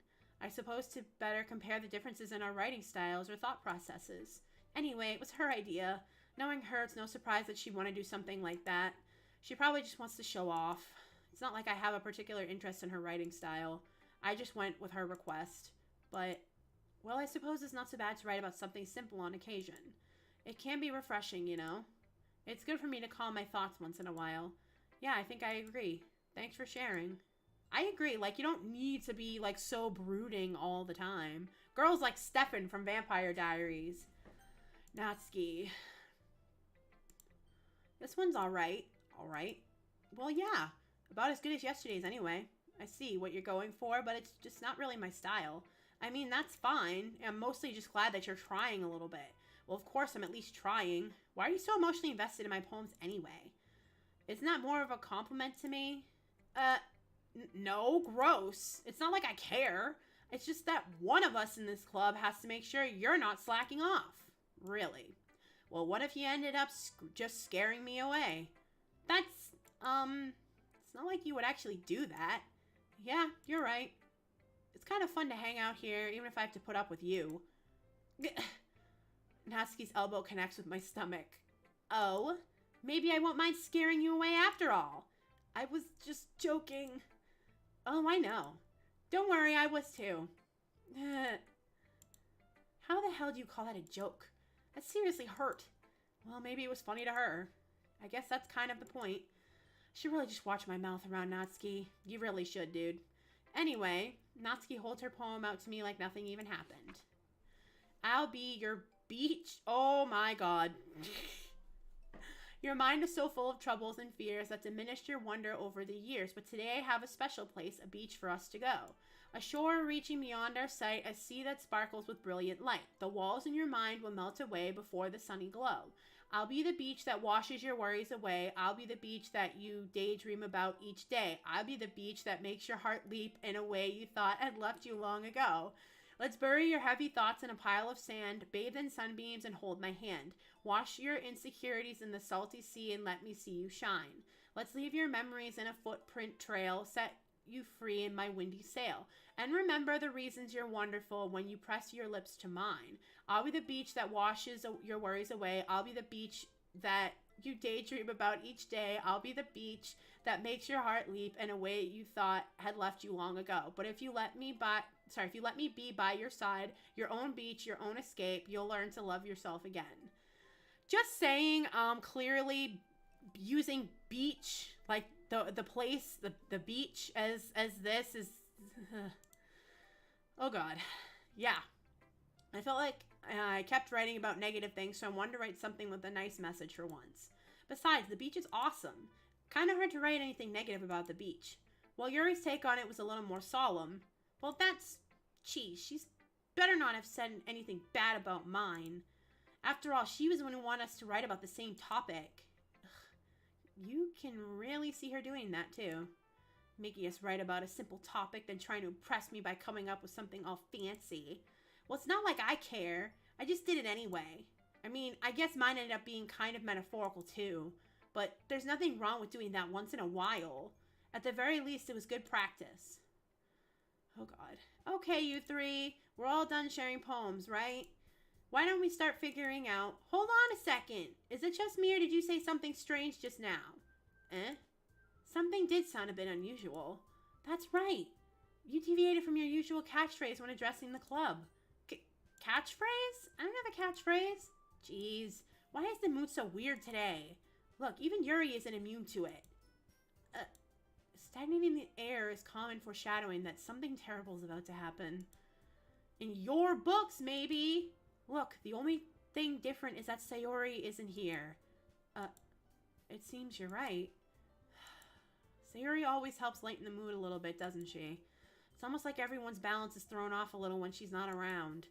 Where the heck did she run off to anyway? I thought she just went to pee. Natsuki, please show some decency. Oh, come on. Ugh, she actually wasn't feeling too well and went home early. Is that so? I hope she's alright. Seriously? Of all the times to not go home with her, you picked the time she's not feeling well? So much for you two being all lovey-dovey. No. First of all, stop misunderstanding my friendship with Sayori. And second, she's kind of been avoiding me today, so I didn't want to force it. Who? That curious expression coming from Yuri of all people? Calm down, guys. I talked to her earlier and everything is fine. What did she say? Anyway, we need to figure out the rest of the festival preparations. So, let's decide what everyone will be doing this weekend. I already know what I'm doing. That's right. Natsuki will be making cupcakes. But we might need a lot of them and different flavors. Can you handle that all by yourself, Natsuki? Challenge accepted. And as for myself, I'm going to be printing and assembling all the poetry pamphlets. Sayori will be helping me design them. And as for Yuri, you can, guys, can you help me come up with something for Yuri? I'm useless. No, that's not what I did at all. You're the most talented person here, you know. Now Natsuki's pouting too. Jeez, even I can tell now. I guess I never gave Sayori enough credit, but I can tell things are even harder on you when she's not around. That may be the case, but if I can't also be a leader on my own, then I won't grow as a person. So Yuri, you have a beautiful handwriting, you know. So you should make some banners and decorations to help set the atmosphere. Atmosphere? About that. I love atmosphere. Yuri's expression suddenly changes as she stares at her desk in focus and starts nodding to herself. Your mind is already racing, I see. That's great. You'll be a wonderful help, Yuri. But anyway, that just leaves you, bookish nerdy, the one who is truly useless. Don't say that. In fact, both Natsuki and Yuri have some pretty heavy tasks to handle. It will probably go a long way to give one of them a hand. You could always help me out as well. I would be really appreciative of that. Is Monica suggesting I spend the weekend with one of my club members? How on earth are they going to respond to a suggestion like that? I suppose I wouldn't mind a bit of help. Well, even if you don't know how to bake, there's always some dirty work I could give to you. It's not like Monica's going to give me a choice, and you shouldn't be sitting on your butt anyway. Natsuki tries to mumble a bunch of excuses like that. If I recall, Natsuki, you mentioned that you would like to handle the baking on your own.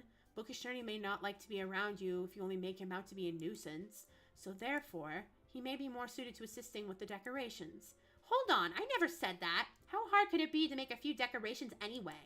Sounds like more like you just make excuses for Bookish Nerdy to... What are you saying? It will be extremely meticulous work. And baking isn't? Just what do you think? Guys, let's settle down for a moment. In the end, I think it's up to Bookish Nerdy to decide how he'd like to contribute. Hey, James.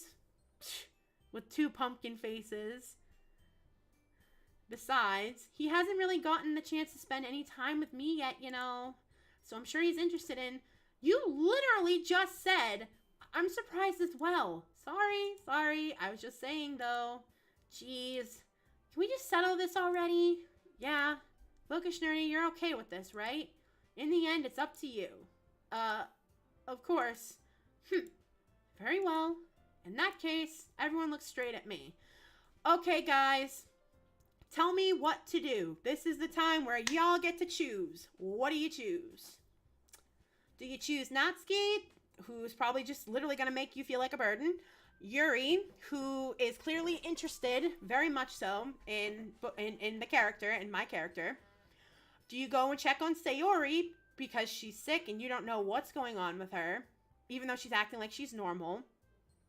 Or do you go with Monica, who we don't know too much about yet, who's kind of like got this whole mysterious air about her? So what do you choose? Lightning 10, I got your vote. You say Yuri. What about anyone else who's watching? What do you guys think we should do? Whoever chooses the most popular one or the most popular girl gets the choice, and that's who I click. So it's up to you guys on who you want. You guys are making the decision. Keep in mind, Monica, Yuri, and Sayori, we all have connections to at this point in time. Natsuki, not so much. So, Lightning 10, you think Sayori or Yuri? Okay, same with just using this as a chat name. You also say the same thing. Sayori or Yuri. Okay. Anyone else who's watching want to chime in with their comments on who they think I should pick? Because we're in a dead tie for Yuri or Sayori. Which, honestly, they're the ones we have the most connection with in the game built up so far. So, let's make a decision, guys. Any of the other people watching, feel free to comment and say who you want.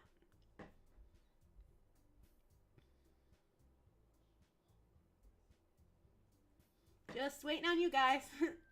Like I said, I'm definitely stuck between Sayori and Yuri myself, so let's see if we can get a tiebreaker. Be nice if we could get a tiebreaker.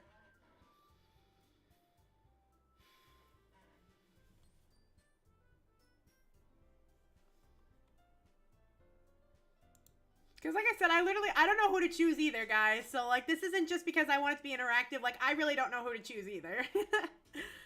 Like, literally.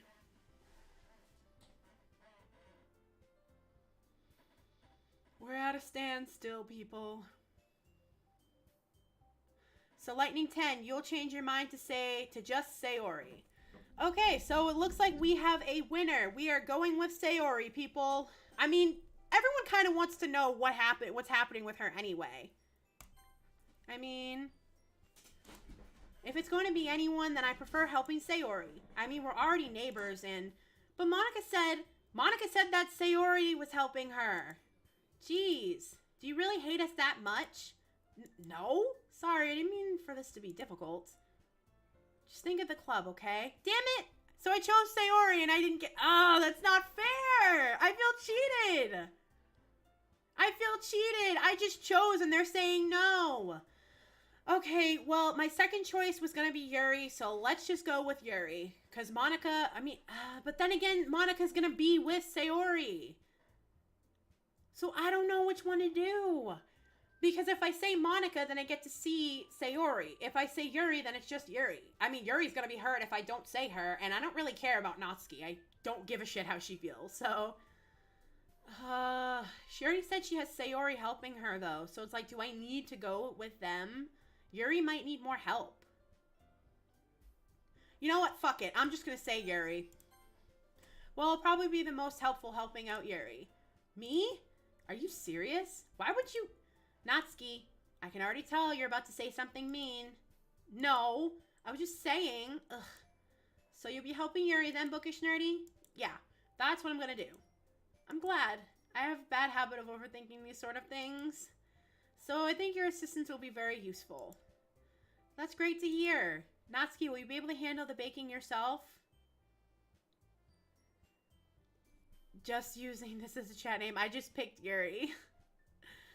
Okay, Natsuki, will you be able to handle the baking yourself? I mean, yeah, I already said I would be fine. Okay. Everyone can tell that Natsuki is feeling a little sour. So, is that everything we needed to go over? Yeah, that should be about it. Are you guys excited? Well, excited may not be the right word, but I suppose I'm looking forward to it a little bit. Do you feel the same way, Bookish Nerdy? Me? I guess you could say I'm interested to see how it'll turn out. It's good enough for me. What about you, Natsuki? Natsuki, what?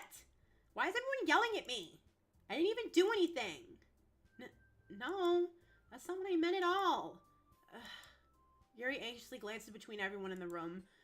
I'm sorry for this. I don't really know why Bookish Nerdy picked me, and also, your cupcakes are the best cupcakes I've ever had. They go really well with my tea, and nothing that I do for the event will compare to that, so, I get it. I'm kind of surprised, though. Why? Well, I'm the only one acting immature. I already know that, but you're trying to cheer me up all of a sudden. I know, I'm not very good at it. I'm sorry if I said something bad. Natsuki isn't the only one surprised. Monica and I are also taken aback by Yuri's words. When she already has trouble with words, trying to cheer someone up must be far out of her own comfort zone. 100%. But I begin to understand. Yuri was trying to sound like Sayori. Even if it didn't work perfectly, I can tell that she tried to say something Sayori would say at a time like this. Because Sayori always helps everyone smile and feel good about themselves. No, I kind of appreciated it. I'm sorry for making a big deal out of nothing. But I'm gonna say this. You better bet that my cupcakes are gonna be the best part of the whole event. I believe you. Yeah, I hope to see everyone do their best. But with that, there's nothing more for today. So I guess it's time for us to head on out. Alright, let's get out of here then. Everyone packs up their things. I start to follow Monica and Natsuki out the door as they chat between each other. I turn around. Sorry. I realize that I don't have any way of contacting you this weekend. Oh, you're right. I can't believe that slipped my mind. Should I give you my phone number? I think that would be the best way, yes. Alright then. Yuri and I exchanged phone numbers. Okay. Then I'll be stopping by your house on Sunday. My house? Is that a problem? No, not at all. I just thought that I would be the one going to your house since I'm the one helping you. I suppose that makes sense, but if you don't mind, I think I'd prefer going to your house. All right. In that case, it won't be a problem. I decided not to press Yuri for a reason. It's not like it should matter much either way, so I'll just need to make sure my room is clean. I hope I manage to make myself useful in some way. I'm not nearly as creative as you are. Don't underestimate yourself, bookish nerdy. I think that we'll make a very productive team. Even if you only chose me because you felt bad or something. Wait, you don't actually think that, do you? I don't know. It's difficult to come up with any other reason you may have chosen me. You're forgetting the one reason with the most common sense. I chose to help you because that's what I want to do. But Yuri thinks to herself with an extremely tense expression. Yuri, you're overthinking this. You wanted me to point out when you're overthinking, right? I didn't realize. I'm telling you I want to. That's all there is to it. Do you believe me? Yuri thinks really hard again. She looks straight into my eyes for a long while. I believe you. As if it took her tremendous effort, Yuri finally says that and relaxes her expression. And I'm really looking forward to Sunday. Yeah, I am too. After that exchange, I make my way out the door and Yuri follows. Can't believe this. Yuri's going to be coming to my house on Sunday? Even though I would have preferred to do this with Sayori. My anxiety still shoots through the roof. I guess I've gotten pretty used to handling her at this point. But who knows what might end up happening when we're outside of school. She even told me she was looking forward to it. I shake my head. Why do I feel nervous that Sayori finds out about this? It's not like we feel that way about each other. Besides, like Monica said, this is about the club. I have nothing to worry about. If I just go with it, then we'll have a good time. We all know it is never that simple. It's already Sunday. I've been getting increasingly anxious about Yuri's upcoming visit. I keep telling myself there's no reason to be nervous, but it doesn't help much. Yuri is clearly an introvert and also an intimate person in general. There's no doubt that she'll open up a little bit when it's just the two of us. Meanwhile, we've been texting occasionally. She was extremely apprehensive at first, but it wasn't long before I was already learning more about her. But putting Yuri aside, I haven't heard a thing from Sayori since she left the club early the other day. It's not like we text each other all the time or anything, but I've been worried about her in the back of my mind. Between what Sayori said and what Monica said, is it really okay for me to put Sayori's feelings aside when she might need me? I decide to visit Sayori before Yuri comes over. Rather than asking, I simply tell her I'm coming over, much like we've done in the past. Once I reach Sayori's house, I knock on the door before entering it myself. Again, we used to play so often that we've made it a habit of simply entering each other's houses like we were family. Makes sense. The house is quiet. Sayori isn't anywhere on the first floor, so I assume she's up in her room. It's already strange of her not to run down and greet me. I head up to her bedroom where I finally find her. Sayori? Hi, bookish nerdy. I sit down in her room. Sayori forces a smile, but it's easy to tell that she's different. There's a minute of silence between us. You haven't come over like this in a long time, have you? I guess you're right. It's been a long time. Not much has really changed, has it? Sayori's room is as messy as it's always been. I also recognize the same stuffed animals and wall decorations that she had for years now. If you came over more often, it wouldn't be such a mess. That's because I end up cleaning it for you. How come you suddenly wanted to come over today? Aren't you supposed to see Yuri today? Yeah, but wait, how did you know that? Sayori had already left by the time we decided that at the last meeting. Monica told me. It's only natural for her to keep me informed about the festival preparations, right? That's true. But what about you? Aren't you going to be helping Monica today? Of course, but I'm just helping her online. We didn't plan to meet up or anything. Ah, so it's just me and Yuri then. Yep. There's more silence between us. Sayori stares in a random direction. Everything about her behavior is really uncharacteristic. I finally get to the point. I just wanted to see how you were doing after you left on Friday. When something's wrong, you can't hide it from me. I know you too well. So, Sayori smiles, shaking her head. That's no good, bookish nerdy. Why can't it just be like it's always been? This is all my fault. If I didn't get so weak and accidentally express my feelings, if I didn't make that stupid mistake, then then you wouldn't have been worried about me at all. You wouldn't have come here. You wouldn't have even been thinking about me right now. But this is just my punishment, isn't it? I'm getting punished for being so selfish. I think that's why the world decided to have you come over today. Just wants to torture me. Sayori. I graped Sayori by the shoulders. What on earth are you saying? Are you listening to yourself right now? I know something happened to you. There's no other explanation for you to be like this. So tell me already. Until I know, I won't be able to stop thinking about it. Sarah gives me an empty smile. You really put me in a trap, bookish nerdy. But you're wrong. Nothing happened to me. I've always been like this. You're just seeing it for the first time. Seeing what? What are you talking about, Sayori? You're really just going to make me say it, aren't you, bookish nerdy? I guess I have no choice this time. The thing is, I've had really bad depression my whole life. Did you know that? Why did you think I'm late to school every day? Because most days I can't even find a reason to get out of bed.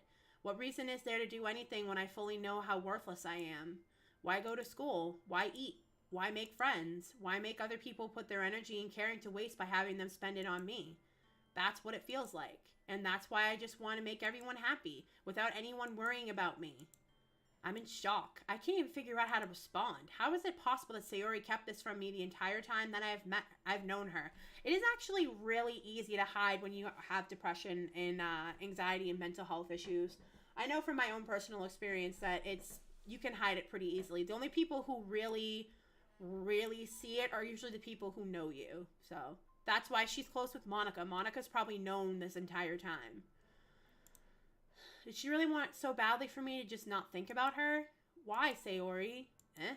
Why is it that you've never told me about this? It almost feels like I've been betrayed as your close friend. Because if I knew, I would have done everything I could to support you, even if there's only so much that I could do. I would have tried a little bit harder to make every day a little better for you. That's why I'm your friend. All you had to do was tell me. You don't understand at all, bookish nerdy. Why do you think I didn't tell you? Because if I told you, then you would have to waste effort caring about me instead of doing important things. I don't want to be cared about. It's bittersweet when people try to care about me. It feels nice sometimes, but it also feels like a bat being swung against my head. That's why I wanted so badly for you to make friends with everyone else. Helping everyone be happy together is the best thing for me. But then I discovered something else too. Seeing you make friends and get closer with everyone in the club, it feels like a spear going through my heart. So that's why. That's why I decided the world just wants to torture me. Every path leads to nothing but hurt. You're right that I don't understand. I don't understand your feelings at all, Sayori, but I don't need to understand. Whatever it takes for me to help you stop hurting, that's what I'll do. No, bookish nerdy, there's nothing. Nothing at all. The only thing that could have helped is if everything could be like it always was. But I was selfish. I finally showed you what a horrible person I am. Tears streaked down Sayori's face. I made you join the literature club because I was selfish, and I was punished by my heart hurting in a way that I couldn't understand. And now you came here and I made you hurt too. I'm just weak and selfish. That's all I am. And that's why I'm going to accept these punishments, because I deserve every last one. Without thinking, I once again grab Sayori's shoulders. This time I pull her into a tight embrace. Bookish nerdy. Sayori, I don't care if you feel selfish. I'm really happy that you convinced me to join the club. Seeing you every day makes it worthwhile enough. If I make friends with everyone else, then that's just a bonus. But please never underestimate how much I care about you. I wouldn't have it any other way. Bookish nerdy. Sayori isn't hugging me back. Despite my arms being wrapped around her, Sayori's arms remain at her sides. She starts sobbing next to my ear. No. Don't do this to me. Please don't do this. Bookish nerdy. Sayori barely manages to speak between her sobs. I don't know if I'm doing the right thing, but all I want is for her to know that I care. If you have it in you to call yourself selfish, then you have to let me be selfish too. No matter what it takes, I'll figure out what needs to change. I'll make these feelings go away. And if there's anything that you need me to do, then you'd better tell me. I'll get mad if you don't. I don't know. Gently, Sayori finally puts her arms around me in return. I don't know anything. It's all really scary. I don't understand any of my feelings, bookish nerdy. The only time I'm not feeling nothing is when I'm feeling pain. But your hugs are so warm, and that's really scary too. Sayori let me go. As she does, I let her go as well. The festival is tomorrow. Yeah. It's going to be fun, right? Yeah. How would you like for me to spend it all with you? It's what I want. I promise. I think it would be nice then. Yeah. Sayori wipes her eyes. If I could spend the whole day here, I would. Of all days, this has to be the one where I have other plans. Maybe I should cancel. No, don't. Please don't. If you did that, then I wouldn't forgive you. But it's almost time for Yuri to meet me at my house. At the very least, you want to come along and help out? It would be fun. To my surprise, Sayori shakes her head. I'm sorry. I don't know if that would be very good for me today. You understand, right? It's kind of hard for me to fully understand, but I'm trying my hardest. It's okay. Don't worry too much about it. I'll see you tomorrow, okay? All right. I look forward to it. I say goodbye to Sayori and exit her house. On the way home, I find myself feeling uneasy, but it's hard for me to keep thinking about it when Yuri is about to come over too. I think Sayori is right. I shouldn't be worrying too much, and we're definitely going to have a great time tomorrow. I should just focus on what's ahead of me. That can come to bite you back in the ass, though, dude. Trust me. As I approach my house, I see something that makes me feel a moment of panic. Yuri? Thank goodness.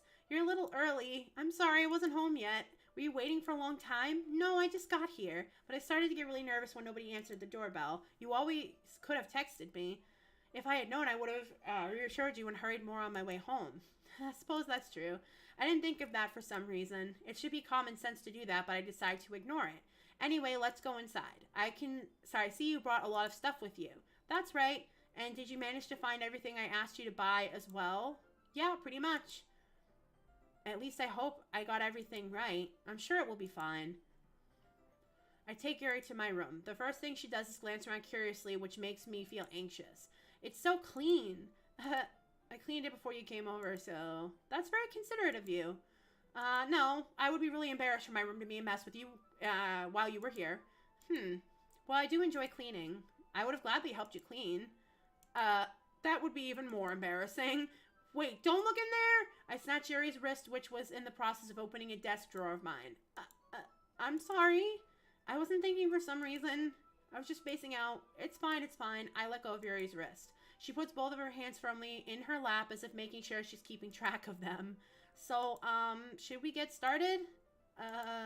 Yes. I have a few things planned that you can help with. Decorations and other atmospheric stuff. Atmospheric enhancements, my bad. You know, mood lighting, aromatherapy candles. Oh, wow. I didn't know you planned on taking it that far. Of course. I want to help take our guests to a faraway place. Although many will stop by just out of curiosity. And for cupcakes, I guess. I'm determined to provide an experience that will leave them wanting more. That's great. It's easy to forget that you're a pretty intense person. Intense? I guess that's the best way to put it. Is that a bad thing? No, not at all. It's something that I like about you, actually. Is that so? That makes me feel relieved. Okay, so at this point, we know Sayori has, like, really bad crippling depression. I think Yuri has some sort of social anxiety, which is why she's terrified around people and she just kind of sticks with herself. Because talking to people is just really awkward sometimes and really hard. I don't know, Natsuki, I'm not really sure. She has, like, self-confidence issues, but I don't necessarily know if it's an actual diagnosed, like, mental health disorder. It could be. I'm not 100% sure, like I said. I think I'm going to save it and end it here. End the stream here, because I've been streaming for a while, and I'm appreciative that you guys have been so intrigued with this. I am too, especially knowing now that Sayori is just really happy and smiley all the time because she deals with, like, mental health issues. But yeah, I'm really glad that you guys asked me to not react to this, but to stream this, because I really do like it so far, and I'm interested to see where it goes from here. I know that it's supposed to turn into them being, like, psychotic, probably because they each have a different mental health disorder. That would be my guess. I'm not 100% sure if that's accurate or not. But yeah, everyone, I'm really glad that you came to my stream. Expect a new video up by Tuesday, and then, of course, I'll post other videos Friday and Saturday. And next Sunday, I will also do a live stream. I'm going to do it probably at, like, 9 a.m. Eastern Standard Time. So definitely come back and check it out if you want to. Again, I am super happy that everyone seems to have enjoyed the stream. But yeah, that is going to be the end of it for today. I hope everyone has a good day, and